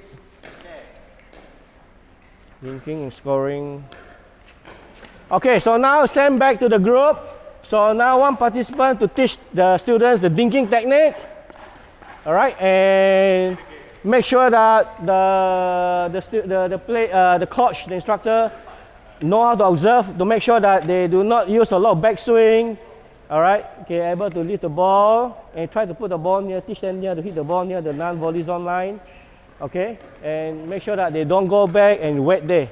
All right. You said closest to the is it just here or here and here? When you teach them, it's between here and here. Only there. Yeah, just teach them that this. Yeah. But of course, in the real game, all right, it doesn't matter. All right, it can be always here. It's still a good thing. It's still a good thing. Much benefit. Yeah, correct. As long as they bend down and take the ball. Yeah, correct. Okay. Okay, so now go back to the group, get someone to become an instructor and teach them how to do proper dinking technique. All right, and teach them how to count, play as a figure of 4 players, figure of 8, and teach them how to learn the counting. All right, okay, we spent about 10 minutes here. Go ahead. Same group, yeah. All right, okay. So now you need to know that always try to put the ball near here so that you are able to give more difficulties to your opponent, right? Sometimes unexpectedly you put the ball here, they have to go to the side and take the ball. Rather than you put the ball here, he is easily to go and hit the ball over. All right, so work on both sides. Yeah, okay. So the next one is teaching your students how to do lobbing. Lobbing. Okay, let's say now you are here. Okay. Relax. Okay, you are in front, 2 inches from the non-volley zone. So lobbing is like this. Okay, you just put the ball near to somewhere in front of me. Then I'll just do the lob. So something like this. Okay, lobbing. So this is how you lob the ball. Lobbing means you put the ball over so that they are not able to volley. It's higher than the pedal, higher than the pedal. And usually the lobbing put on the weak side, on the left hand side. With the left hand side is here, right? So put over there, because if you put on my right hand side, I can actually go and take the ball easily. Okay, if I'm here, you lob the ball over this side, it's very hard for me to turn and not like badminton, unless you're good at badminton. Alright, so you have to turn and take the ball, which is a bit difficult. So try to, when you lob on the weak side. Alright, so a simple lob is like this. So when you do lobbing, it's when during your dinking. Okay, so Alex, let's say we do a few dinking process. So you ding a few times. Alright, okay. So without your knowledge, okay, you just do ding. Then you just do like this. Alright, so without any spontaneous, without any specific signal to hit again to lob. You pretend to ding, but you just lift the ball over the net. So that is called lobbing. Lobbing. Yeah, lobbing. So give you a few. Okay, now Alex, you're going to lob over me. See how? Oh, okay. No way. So you're going to lob over me. So as I say, I'm here. So you lob over here later on. Okay, just play a simple dinking game. Okay. Okay, Alex will lob. Let's say. Yeah. Oh, wow. Okay, don't worry. Okay. So this is called dinking. So now you need to teach your student how to do lobbing, right? Very simple. So one of you become the teacher. Again, ball. So Alex, you need to lob to me. You can lob over, just over. Make sure it's inside the court later on. Okay. So I just punch the ball. You just lob over. As for the instructor, once you put the ball over, you lift up your pedal like this. Okay. So that he will know that the ball must go over the pedal. Okay. Ready? Okay. Got some more? Yeah. Okay. One more time. This is a good lob. All right. So now you get to teach your student how to do lobbing. So you can try with the forehand first. Try a few times the forehand and the backhand. All right. So you need to, as an instructor, you must know how to control the ball well. So ball feeding is important. So if you don't know how to use the pedal, use the hand also. Okay, ready? Also can. All right. So ball control is very important when you teach beginners. When you feed the ball so that it's easy for them to practice first. Don't give them difficult ball. All right. Okay. So now each one of you find a partner and teach them the lobbing. After 5 times change side. 5 times change side. Is that if the wind is behind you, you are able. If you do a lot, if the ball might carry your ball further. All right. So you have to depend on the situation. All right. So when you do lobbing here is when you start to ding, all right, and you know that the opponent is already out of position, right? You can just lob over and try to lob over the weak side. Okay, let's say if I'm here, if I play, so the lobbing part it goes to my left hand side because it's very hard for me to turn and take the ball. All right, if you lob here, okay, it's still on my strong side. I can just go and take the ball easily, right? So backhand is a bit more difficult. All right. So that is the lob part. All right. Try to lob over and land it somewhere here. All right. This area here, 0 to 2 meters here. Okay. So of course it depends on the situation, All right. Whether you are able to take the lob confidently or not. All right. If not, then don't overdo it. All right. Okay. That lob is to teach you when you are dinking. You can do an offensive lob, we call it. Okay. The next thing is overhead. So here, overhead is when somebody lob to you, then you think that you can take the lob, you turn sideways and do the overhead. All right? Okay? So the technique is like this. When people do a lob, okay, you turn sideways. All right? So what happened here is that so somebody perform a lob. Okay, you do a lob. Okay, then I turn sideways. Right? So what happens is that I use my left hand, non-pedal hand, to track the ball. Track where the ball is. Alright? Okay? Sorry, I cannot run very fast. So I imagine only one more time. Okay. Okay, track. All right, so I am tracking the ball, so the ball is somewhere to my 11 o'clock. So this is the part where I slam the ball. All right, so this hand is very important when you play, when you teach your beginners. Track, 11, 11, 11, pump, right? If the ball is 12 o'clock, you catch like this, it's very hard to hit the ball down. More likely to hit the ball straight, and it's going to be out, all right? So always hit the ball 11 o'clock, okay? So what you do is that you learn to catch the ball first, all right? Okay, one more time. Stand tall here. Sorry, I cannot run very well. One more time. Do a control ball somewhere near here. Okay, go. So here, catch. All right. So now you're going to practice by one of your partner hit the ball up. When the ball comes, you turn sideways. Use your hand to track the ball, but don't hit yet. Catch the ball a few times, and it's 11 o'clock. All right. After a while, you think that you're comfortable, able to position yourself, whereby you hit the ball at 11 o'clock, then now you slam the ball. All right? Of course, when you hit the ball, you don't hit the ball so hard. Okay? Don't like badminton, you don't smash the ball so hard. You just hit the ball and try to hit on the second half of the court. Second half of the court is from here to here. Second half of the courts. Right? If you aim too much inside, you will be landed on the net. Always landed. So sometimes you always hit the ball, smash, right? It's always ended on the net because you're trying to aim somewhere inside here. So try to aim somewhere on the second half of the court. Second half. Right? Second half. So this is how it works. So get a partner. So once the partner hit the ball, and your partner, make sure you need to hold, you need to hit a control ball, means that I am here. You look at my hand. Yeah. Okay? Look at my hand. Then you track and you hit. Okay, one more time. So you stand somewhere here at the non-volley zone here, near the non-volley zone line.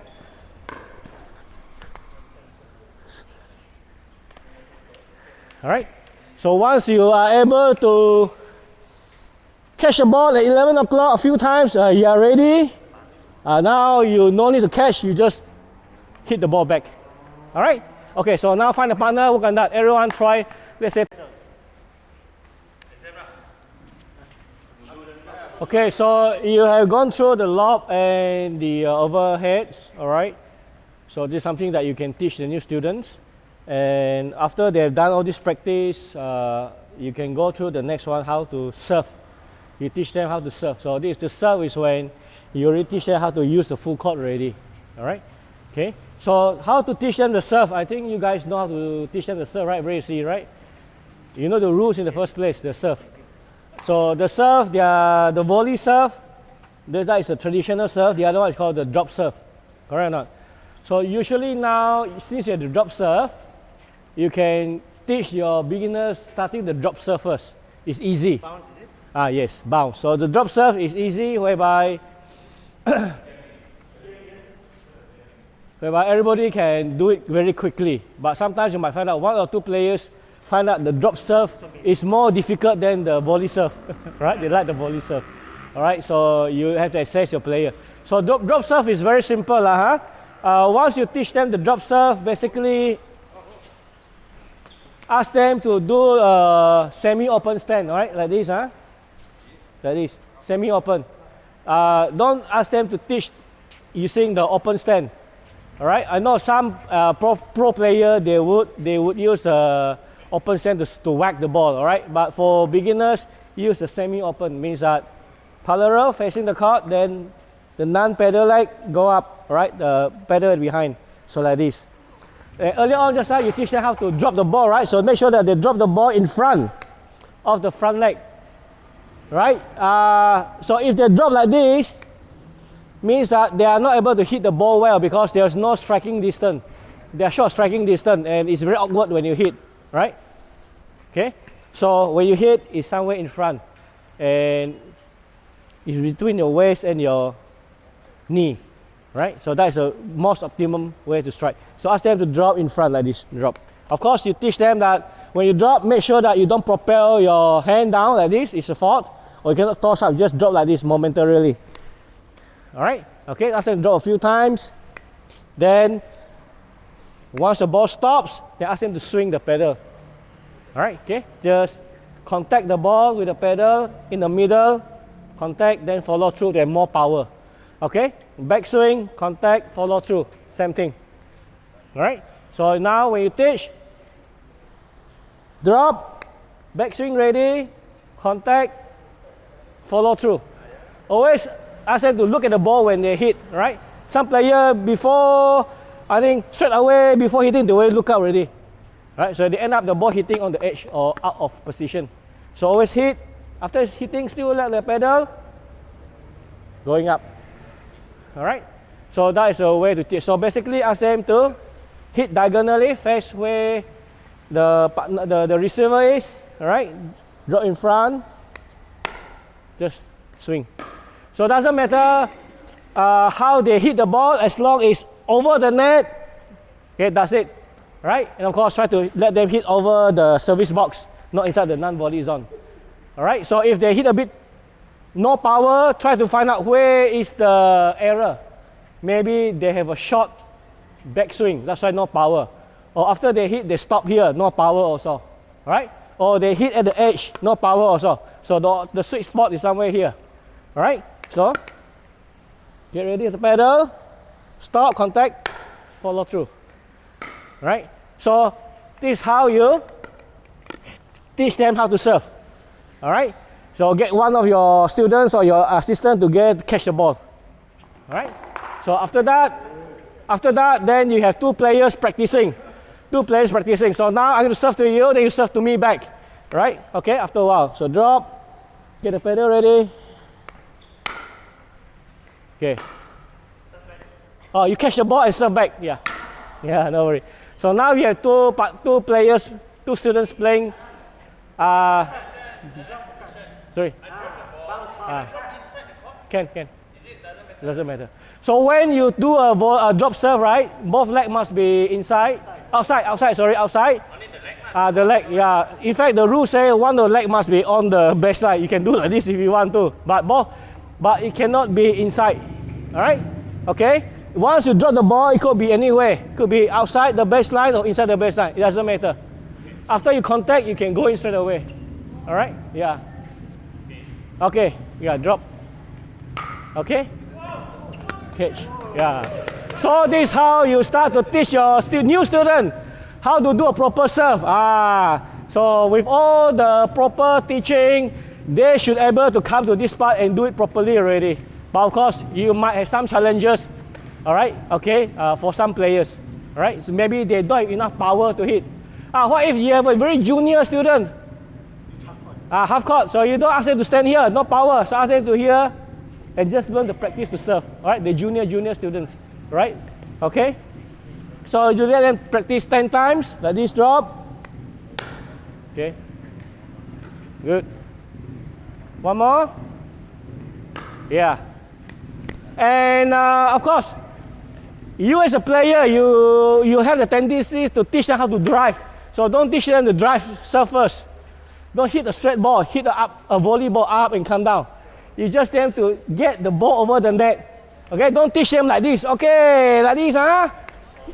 Wow, you also make mistake also. Okay, don't drive the ball. Okay, teach them the normal, easy serve drive, just like this. Then that's it. All right, don't go and teach them the drive technique. Not yet. Okay, good, yeah. They will develop themselves. Sorry? Normally they develop themselves that kind of service. Normally they will see your other play. But in the first place, okay, now just do like this first. I want you to practice your stroke. Develop your stroke first. Once they develop the strokes, right, then the drive will come naturally later on when they drive the ball. Because when they drive the ball, the pedal surface will be closed. When you do this one, it's open, right? When you drive, it's closed already. So you teach them when you drive the ball, the pedal is a bit closed already. All right? Okay? It's not too big or too much open, something like this. Drive. And because the drive, you need to apply a lot of top spin. All right? So that's why when you hit, okay, you brush the ball, then it can actually go up and come down. Right, so when you teach them the drive, then after a while they can do it properly. Alright, so that's the drive. Okay, then they will just drive the ball, same technique. It's just that the surface, the face of the ball, the pedal will be closer. Just now you're using this one, it's a bit more open. Then when you drive, it's closed already. Then you need to brush the ball, okay, from low to high. Okay, you can try, yeah. Right. So teach them the usual drive, so the usual serve first. Don't teach them the advanced one. Don't need, no such thing. First, and then you do the body serve. Okay, so after they do the drop serve, all right. If you feel that it's quite comfortable for the player, teach them the drop serve. Maybe the next session, okay, now there's another serve called the volley serve. All right, you look at the situation. Look at your situation. All right, to make the game more simple and easy to play. Okay, if you can, just use the drop serve first. They say, I'll teach you the volley serve later on in the next session, if you're next session. If not, you just demonstrate the volley serve. All right, so volley serve, simple, volley serve, you just hit the ball before it bounces, all right? You just do like this. So same thing, volley serve, always use the semi-open stand. I know some advanced players, they do like this, like Tyson McGuffin. Like this is more accuracy, but like this has more power. Okay, because you have more swing, more context, all right? So teach them this technique. So to me, it feels like your shoulder is more free to swing the pedal, right? Okay, it has no impact on your waist. Here you turn like this, always suksa especially the senior player. Oh, you cannot lah. Let them do like this much better. All right. Okay, so can you tell me how to do volley serve? What must you do? First thing. Semi-open. What's next? Get ready your backswing. Drop the ball, contact, follow through. So, number one, when you hit the ball, make sure the pedal head is below your wrist, Okay. Then once you contact the ball, the ball must be below your waist. After you hit, the referee will make sure that you actually move the pedal up. All right. The pedal must go up, yeah, like this, upward. Must follow through. If you do like this, everything is correct. All right. You stop here. It's a fault. Fault. Yeah. They must see an upward motion. If you read the rules, these are 3 rules you must follow. After you hit, you must have an upward motion. Yeah. Some players do like this. For both service, correct? Sorry? Both serve must follow through, right? For drop shot, for drop serve, it doesn't matter. Doesn't matter whether your pedal is high or low or below your waist. Doesn't matter. Okay. So for drop serve, is as long as you drop the ball, all right, you hit it any way you want. That's it. No need follow through also can. So like this, if you want to do a drop serve like this, also can. Whichever way you can. Yes, can. It's only the volley serve you must have all the 3 rules in order. Pedal head below your wrist, below your waist, and upward motion. Yeah. Even when you slice, you must go up. The referee must see something must go up. The pedal must go up. If not, it's a fault already. Yeah. Okay. Can the receiver call? Sorry. Your serve? Okay.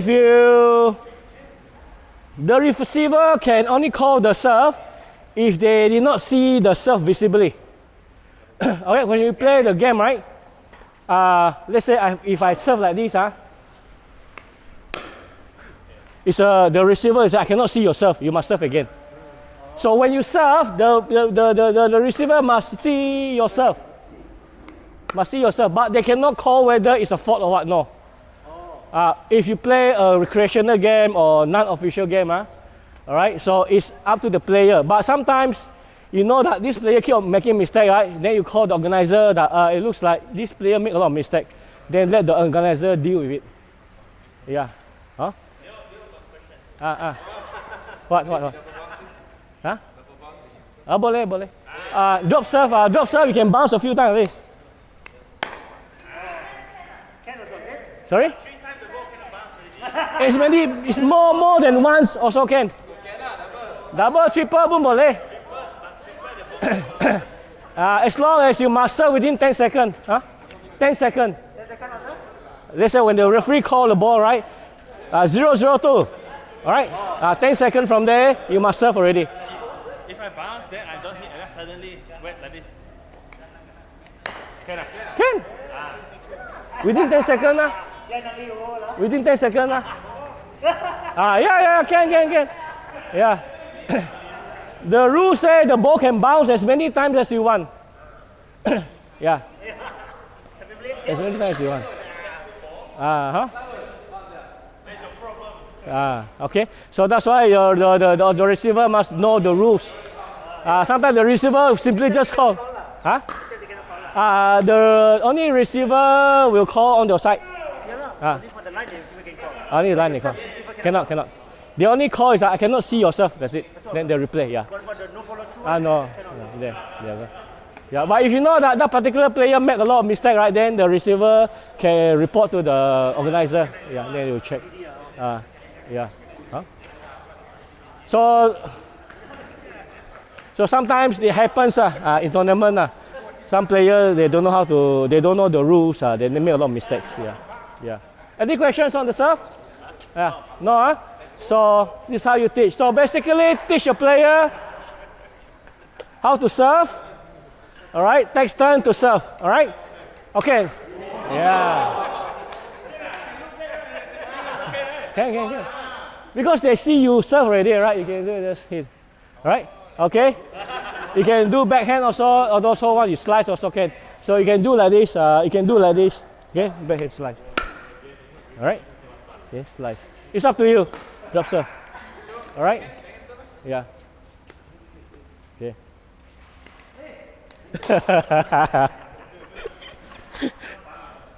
Okay, now the return of serve. So return of serve, okay, now my partner is going to serve to me. So this is how you teach your student how to return the serve. So the return of serve, the instructor need to feed the ball correctly so that he able to return the ball using the forehand first. Don't do the backhand first. So your feeding must be correct. Hit the ball to my pedal hand so that I can hit the ball. Alright, so first you tell your player to get ready, game ready. Okay, then you hit the ball to me. Okay. So the return of serve, game ready. All right. Okay. Approach the ball.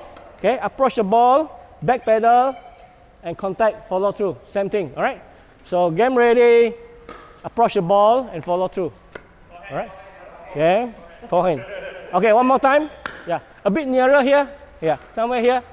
Put the ball here so that your student can go forward. Yeah. Okay. Like this. All right, so just get them to contact the ball. Yeah, okay, one more time. So just teach them like this, enough. All right, okay, one more time. Game ready, follow through, like this. All right, okay, one more time.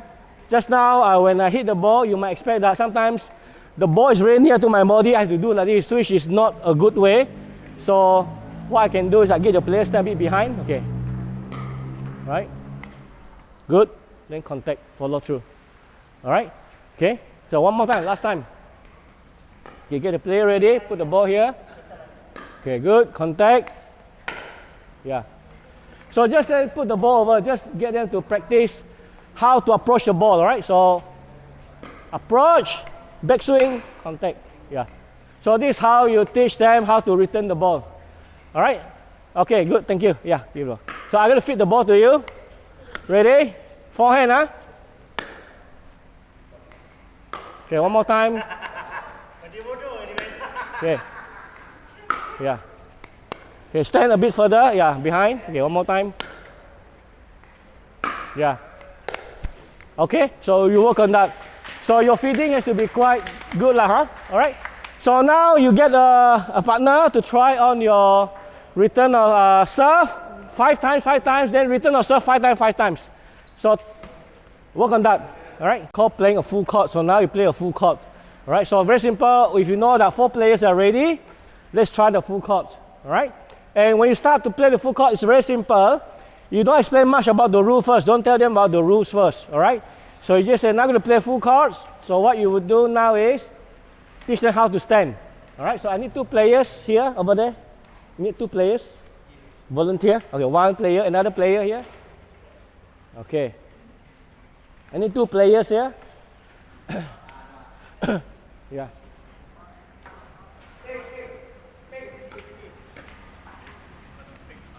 Okay, so let's say this team is going to serve, right? So you tell them now, let's say this team is going to serve. Both the player must stay behind the baseline. You just tell them like this, stand behind the baseline. As for the receiver team, the receiving player will stay behind the baseline. Sorry, not compulsory. You can also, yeah. So here you stand here.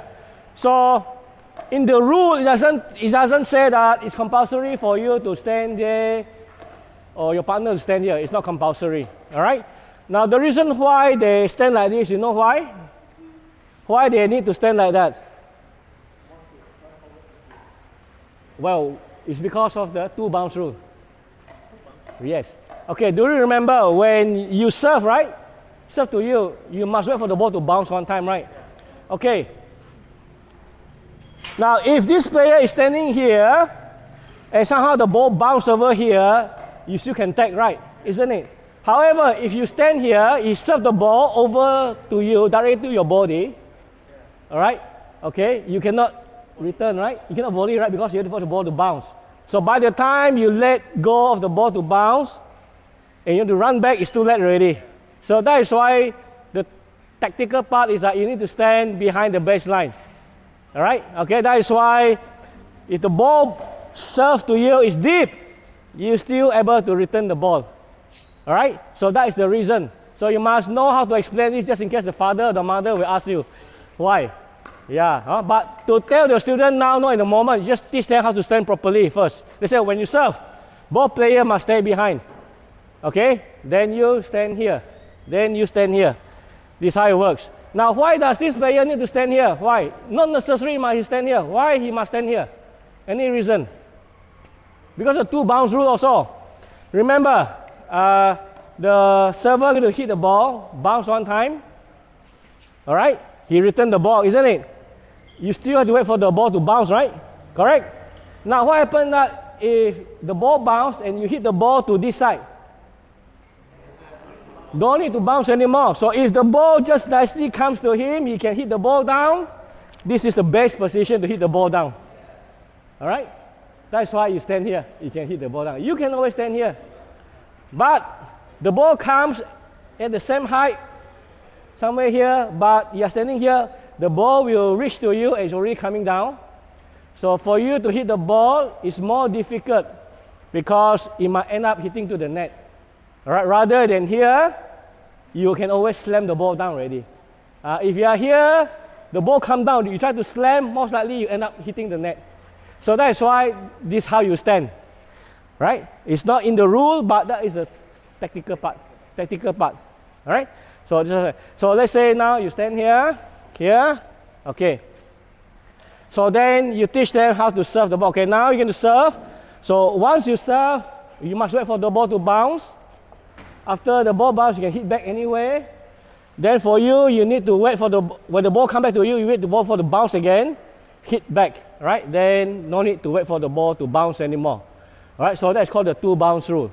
All right, okay, so always remember now, early on you might teach them about the non-volley zone. If in the non-volley zone, okay, you are not going to hit the ball if your leg is inside. All right, okay, so if your leg is outside, you can hit a volley. All right, so just a simple technique we'll do, explain to them, then that's it. Then we'll see how it goes here. Okay, let's play a game, come, okay, play, hit. Okay. Okay, great. So, no need to do any counting yet. So ask them to practice a few times. Right? Okay, so try again. So you hit again, same position. So try again. Okay.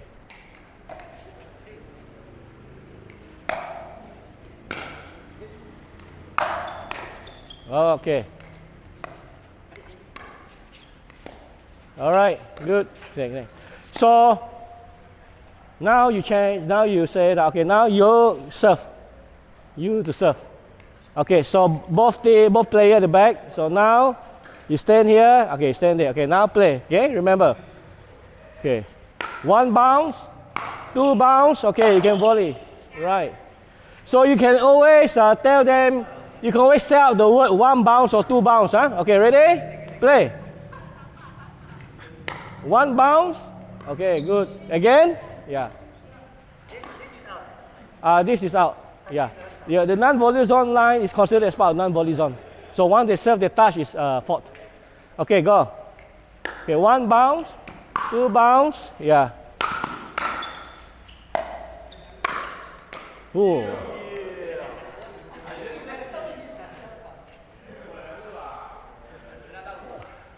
Okay. Yes, you can stand. You can stand anywhere as long as you don't hit the ball. You can stand anywhere you want, but make sure that if you are inside, you cannot volley the ball. That's all. Yes. Not that if I stand here, he can foul. No. So let's say when you play, if your partner can stand anywhere, you can still play. So of course, anyway. So If I stand here, the ball comes later to drop in, then I can you can take. Yeah. You can take. The only thing is that let's say you're standing here, then he volley the ball, right? Then he go and touch you while you're still inside there, then it's a fault. Yeah. Kalau macam ni lah. Let's say you play, right? He hit you, he go and fault already. Like this. fault lah. Fault, yeah.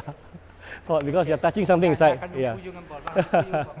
Faham? Yeah. No, maksudnya lekat aku tu Risto. You volley the ball. Tapi kau big up tu.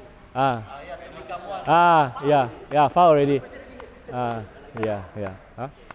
Okay, or the other thing, sometimes when you volley the ball, you want to fall down, right? Your partner can pull you back, no problem. Fault because they're touching. Yeah. Or even your head drop down is a fault also. Yeah. Okay, head drop down. Yeah. The only thing is that if you play, kalau you main, if you play, right? You play, then the ball, this one drop down. It's still a play ball, live ball. No reserve, still live. You get play. So that thing is considered as part of the court. Even if hit, it's still play. You no more replay, right? Also, staying play. If you want, get drop inside. It's a fault. Yeah. Yeah.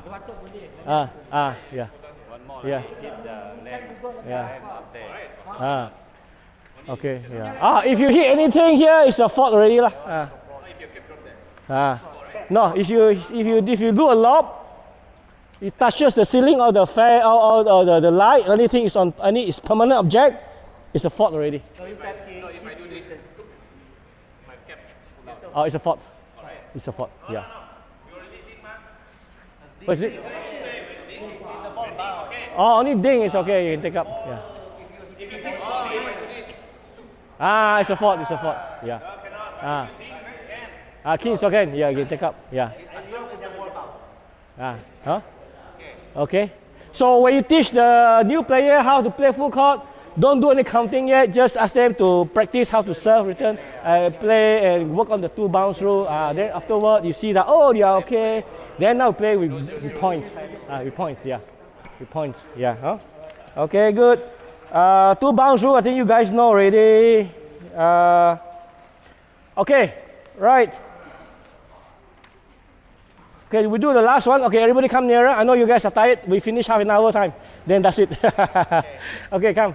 Yeah, come. Quick one. So this is the last part.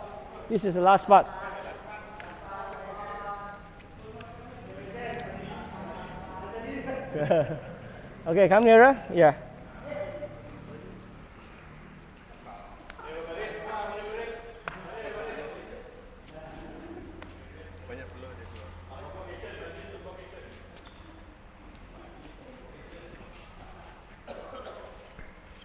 All right, come. Okay, if you look to page 31, there is a training plan for you. Training plan, yeah. Page 31, training plan.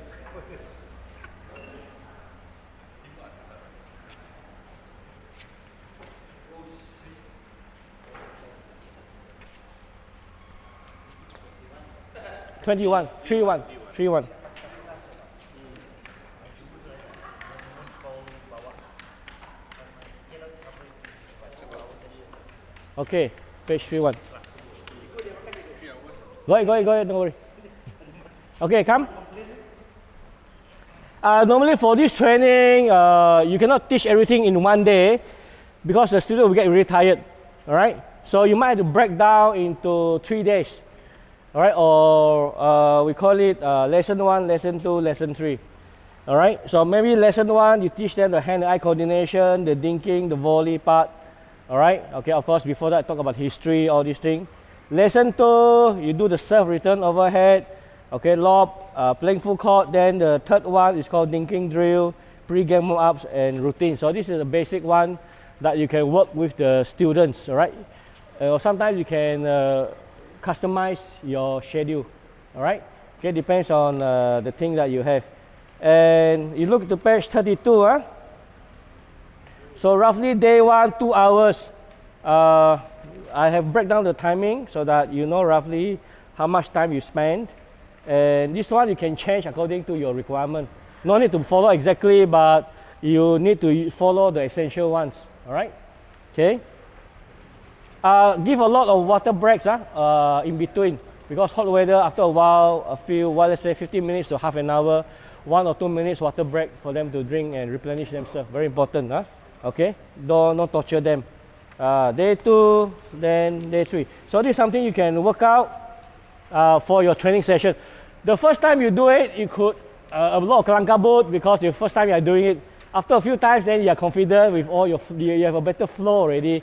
Then you find it very natural to teach the players. Sometimes maybe day 1 you miss up certain things. The day 2 you can actually continue and cover it back. All right? Okay, very simple. Now, after they have finished everything, it's good to conduct an assessment to the students. Page 35, student assessment, skill assessment skills, 2.0. So it means after they've done everything, so you test and make sure that they are actually a 2.0 player, because this MPA level 1, okay, teach your student to become a 2.0. So 2.0 means that they meet all the minimum requirements to start to play a good game. All right, it means that what level are you? I'm a 2.0. Means that you should know that they know how to do the 2 bounce rule, they know how to do dinking, they know how to do all the serve and everything. But at the minimum level, very minimum level. All right? So this one you just tick, is it? Okay, so how do you assess this thing? Okay, very simple. The observation part is during your training session, your practice session. You see whether they are able to understand the basic rules or not of the game. All right, after a few try, first day maybe not able to assess them. Second day, you teach them the most of the thing. They know how to play the game. They know how to know what is the two bounce rule is like. They know how to call the score. So if you think that they are already able to do all these things, you just initialize and put down the date that is achieved already. Just initial and date. Put the date. Today's date, they can do it. Put down today's date. So let's say know how to keep score. Maybe he don't know yet. Today, maybe next week, he can do it. So next week, that date, he can do it. You already witness it. Then you put on the next week the date that he can actually do it. All right. So record all this down. Let's say he know how to do forehand, backhand, all these things. Put down and initialize on the chief column and put down the date that they completed all these observation. All right. So if they are able to do all the, they have gone through all the proper observation, they've done it properly, 1 to 10, it means that they are already a very qualified 2.0 players. All right. Then the last one is the skill assessment. Skill means that you test them on the court. You test them on the court. Also very simple. So can I get one student over there? One student. Get one student here. One student. Yeah. Mr. President. Okay. So one student. Yes. Okay. So now I'm going in front. So the first one, the skill test is forehand down the line. Out of 10 times, you must accomplish 4. So it means I'm going to feed the ball to you, to your forehand. You ding the ball over here. As long as it's inside the non-volley zone. No need to be so advanced that you must hit somewhere here for difficult part. No need. As long as you drop the ball inside the non-volley zone, it's qualified as pass already. So are you ready? Okay, you say that now. I'm going to test you. Forehand down the line. Okay, 4 out of 10. Are you ready? Yes. So this part, as an instructor, you need to know how to feed the ball nicely. So make sure that you feed the ball so he's able to do a forehand. So it's called down the line means same court. All right? Okay? So, dinking, forehand down the line. Yeah, I'll give you, so before they start, yeah, dalam ah. So before you start, I'll give you a 2 times try. Okay, ready? Yeah, that's it. Okay, one more try. Okay, good. All right, so it's out. Huh? Okay, ready? 0, 0. Okay, 1, 1. 2, 2. Down the line, inside the same court. Yeah. Oh, I see. Yeah. If on this side, it's called cross court. Yes, cross court. Okay, ready? 3, 3. 4, 4. 5, 5. 6, 6. 7, 7. 8, 8. 9, 9. 10, 10. Okay, pass. So 10 out of 10, he passed. Right? Okay, the next one. Okay, another student, another player, another player. Next. Next person, next player. I need the next player. Next volunteer, come. Next student. Yeah, next student. Okay, nice forehand cross court. So you'll be here. So you have to put the ball back cross court. So I get an instructor. Can someone do the feeding? Instructor. Okay, yeah, so you are the instructor. Okay, so you use your hand. You try to put the ball on this forehand side. Okay, so you start with 0, 0. Huh? Okay, go. 0, 0, forehand. Okay. 1, 1. Okay. 2, 2. Okay. So this one, okay. Okay, this one did not get through. It's going to become 2, 3. Okay, 2, 3. Okay, go. Okay, good. 3, 4. Yeah. 4, 5. Yes. 5, 6. Yeah. 6, 7. 8, 7. Okay. 8, 9. Whoa! Fail. Okay, now another student, a new student. Can I have a new student? Another student here. Come, murid baru, come. Everyone must try. And the student here, come. Get a pedal, new student. Okay, good. Okay, another one, another new student. Another new student, come. Yeah. Okay, now it's backhand down the line. So same thing, down the line. So you feed the ball to his backhand. So use your backhand return down the line. Okay, give a try first. Give 2 try first. Okay, good. Must be inside, huh? Okay, one more try. Okay, ready? Okay, 1, 1. Okay. Okay, no, repeat again, retry. So. Okay, what's the score? 2, 2, yeah. Okay, stop. Okay, control patient, slow and steady. Don't rush your student. Okay, what's the score? 3, 3. Okay, read 3, 3.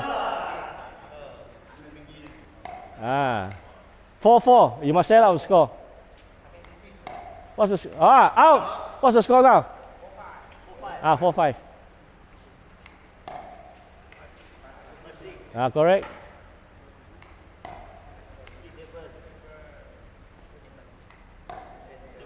Okay, now you can stand here.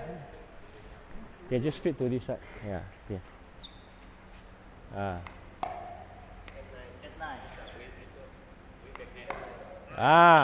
What's the score? Already 9, 10. Okay, finish, done. Okay, another 2 participants. One here. Next one. Backhand cross court. So backhand cross court. So no, usually if you are right hand, you stand here. So you can do a proper backhand. So you're standing here. Okay, so you have to feed the ball to his backhand area. So you do a cross court here. All right. So put the ball somewhere here. Easy for him. So practice first. Practice 2 times. Okay. Good. Yeah. Okay. Start. Okay. 0-0. So you call out the score. 0-0 first. Okay. 0-0. Start again. Okay. Ready.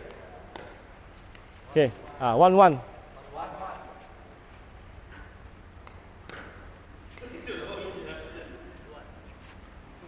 2-2.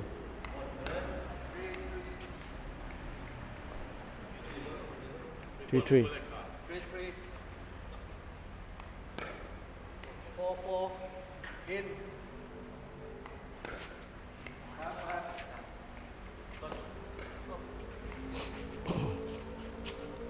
Ready? 6-6. In. 7-7.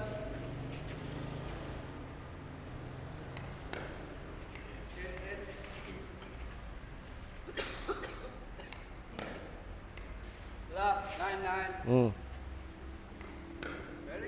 Okay, 10-10. Right? Okay, good. So next one, another 2 new player. No, 2 new player. Come. Who's next? Who's next? Okay, 1. Okay, you. So now it's actually a volley. Volley means forehand punch volley.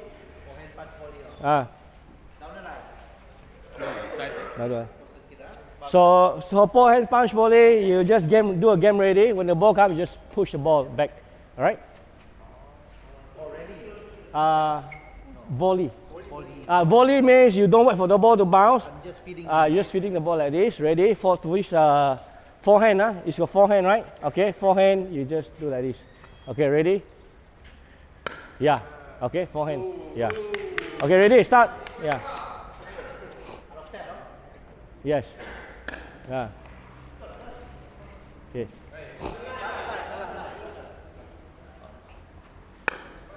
Forehand. Okay.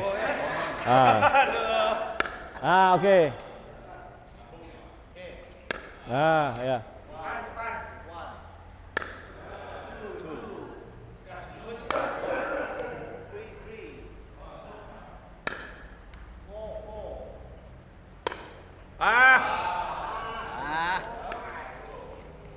Okay.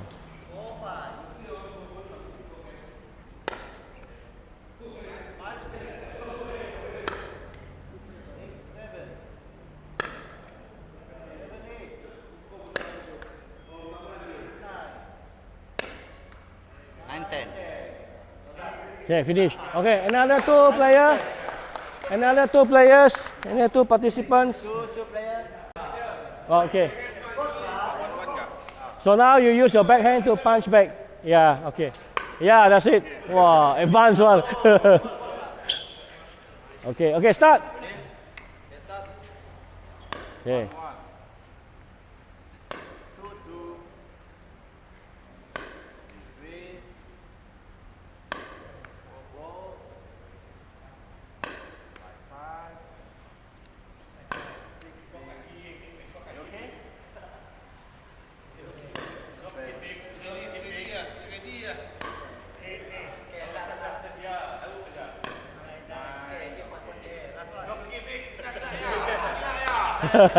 Okay, pass. Thank you. Okay. Overhead. I need to place overhead. Okay, come. Okay. Overhead. Okay.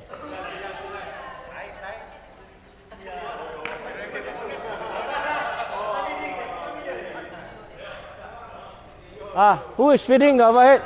You feed overhead or he do overhead? Who do overhead? You do the overhead, right? So for overhead, same thing that we have taught you. You observe that they turn sideways and track the ball and hit the ball. So the technique must be there. All right. Okay, and don't kill the feeder. Just make sure it's go over. All right. Don't hit so hard. Okay, ready? 5 times only. 5 times only. accomplish 2. All right, let's start. Go. Okay, all right. 1-1. All right. 2-2. Okay, more difficult one. Have it a bit higher. Okay, 3-3. Okay, 3-3. Good. Yeah, that's a good one. Okay, 4-4. Okay, last one. 4-4. Good. Okay, 5-5. That's it. Done. All right. Next one. Serve. Let's serve. Okay, serve. Somebody serve. Come on. Anyone? Okay. Somebody catch the ball. Serve. Catch the ball. So put the ball here. He served 5 times. Yeah. So who is serving? Who is serving? Okay, you serve.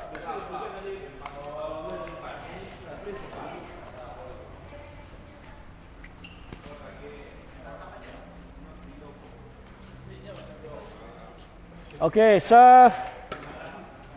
Okay, so start with the right side. 5 times, 4 times must be landed on the service box. Okay, play.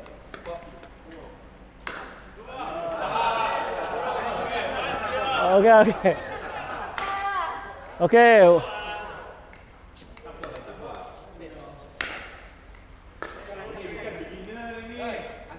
Okay, now wait. So now when you hit the ball high and come down. High.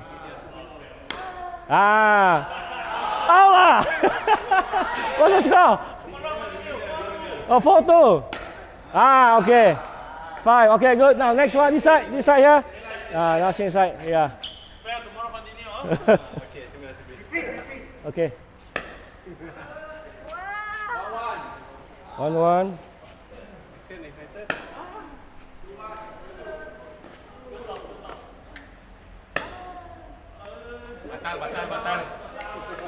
Batal.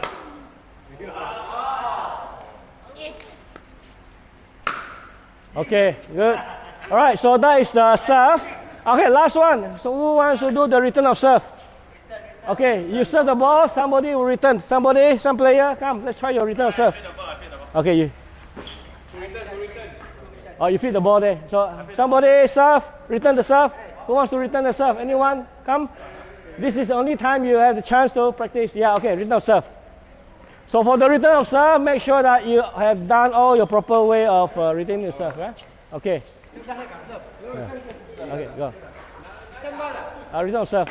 Game ready. Serve. Yeah, like this. That's it. Okay, start. Okay, 1-1. 2-2. Beginner only. Yeah. 3-3. 4-4. Okay. 5-5. Okay. Now this side here. This side now. Yeah. This side. Yeah. Okay. Good.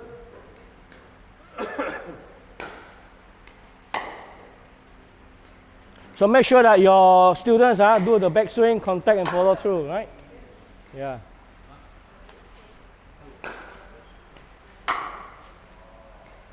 Assessment will be based on what?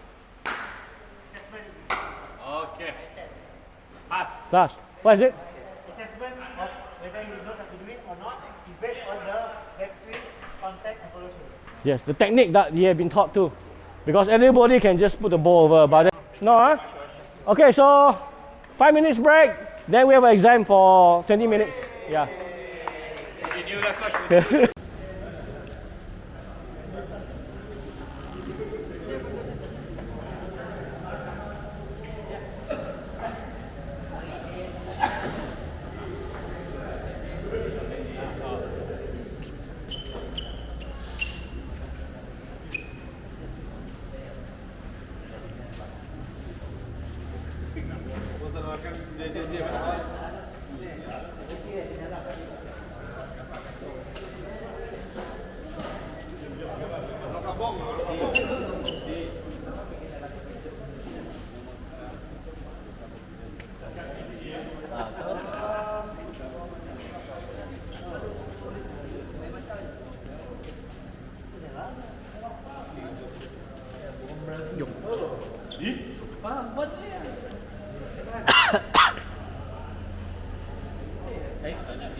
Boleh lah. Line sampai line lah banyak.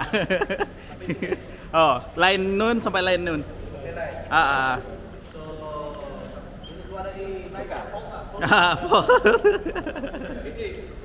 Okey. Ini cepat. Ini cepat. Ini Ferrel. Kena Ferrel nak tengah. Ferrel nak tengah. Ferrel nak tengah. Mr. Ferrel, You tengah-tengah. in the middle.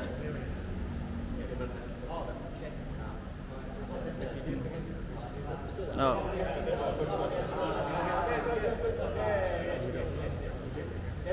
Mana Irawan? Irawan. Tengah. President MU. Tengah. Noah. Kita ganti.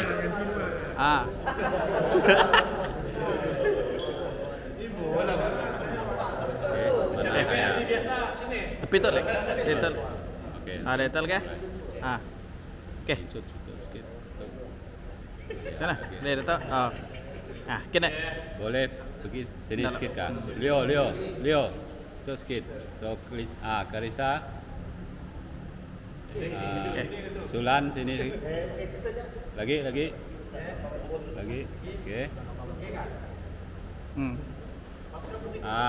Adha. Sengit. Awi. Sengit. Masuk. Ada bisa tak? Lagi boleh.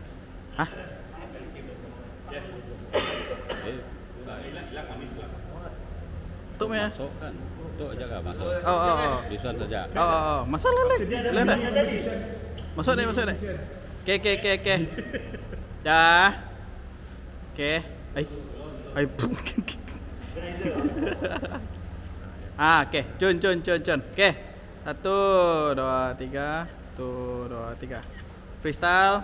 1 2 3. Okey. Video saja. Dah.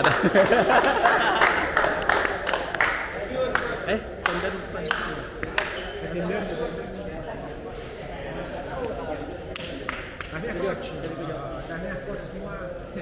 Okey coach, thank you tahniah semua yang sudah bergerak.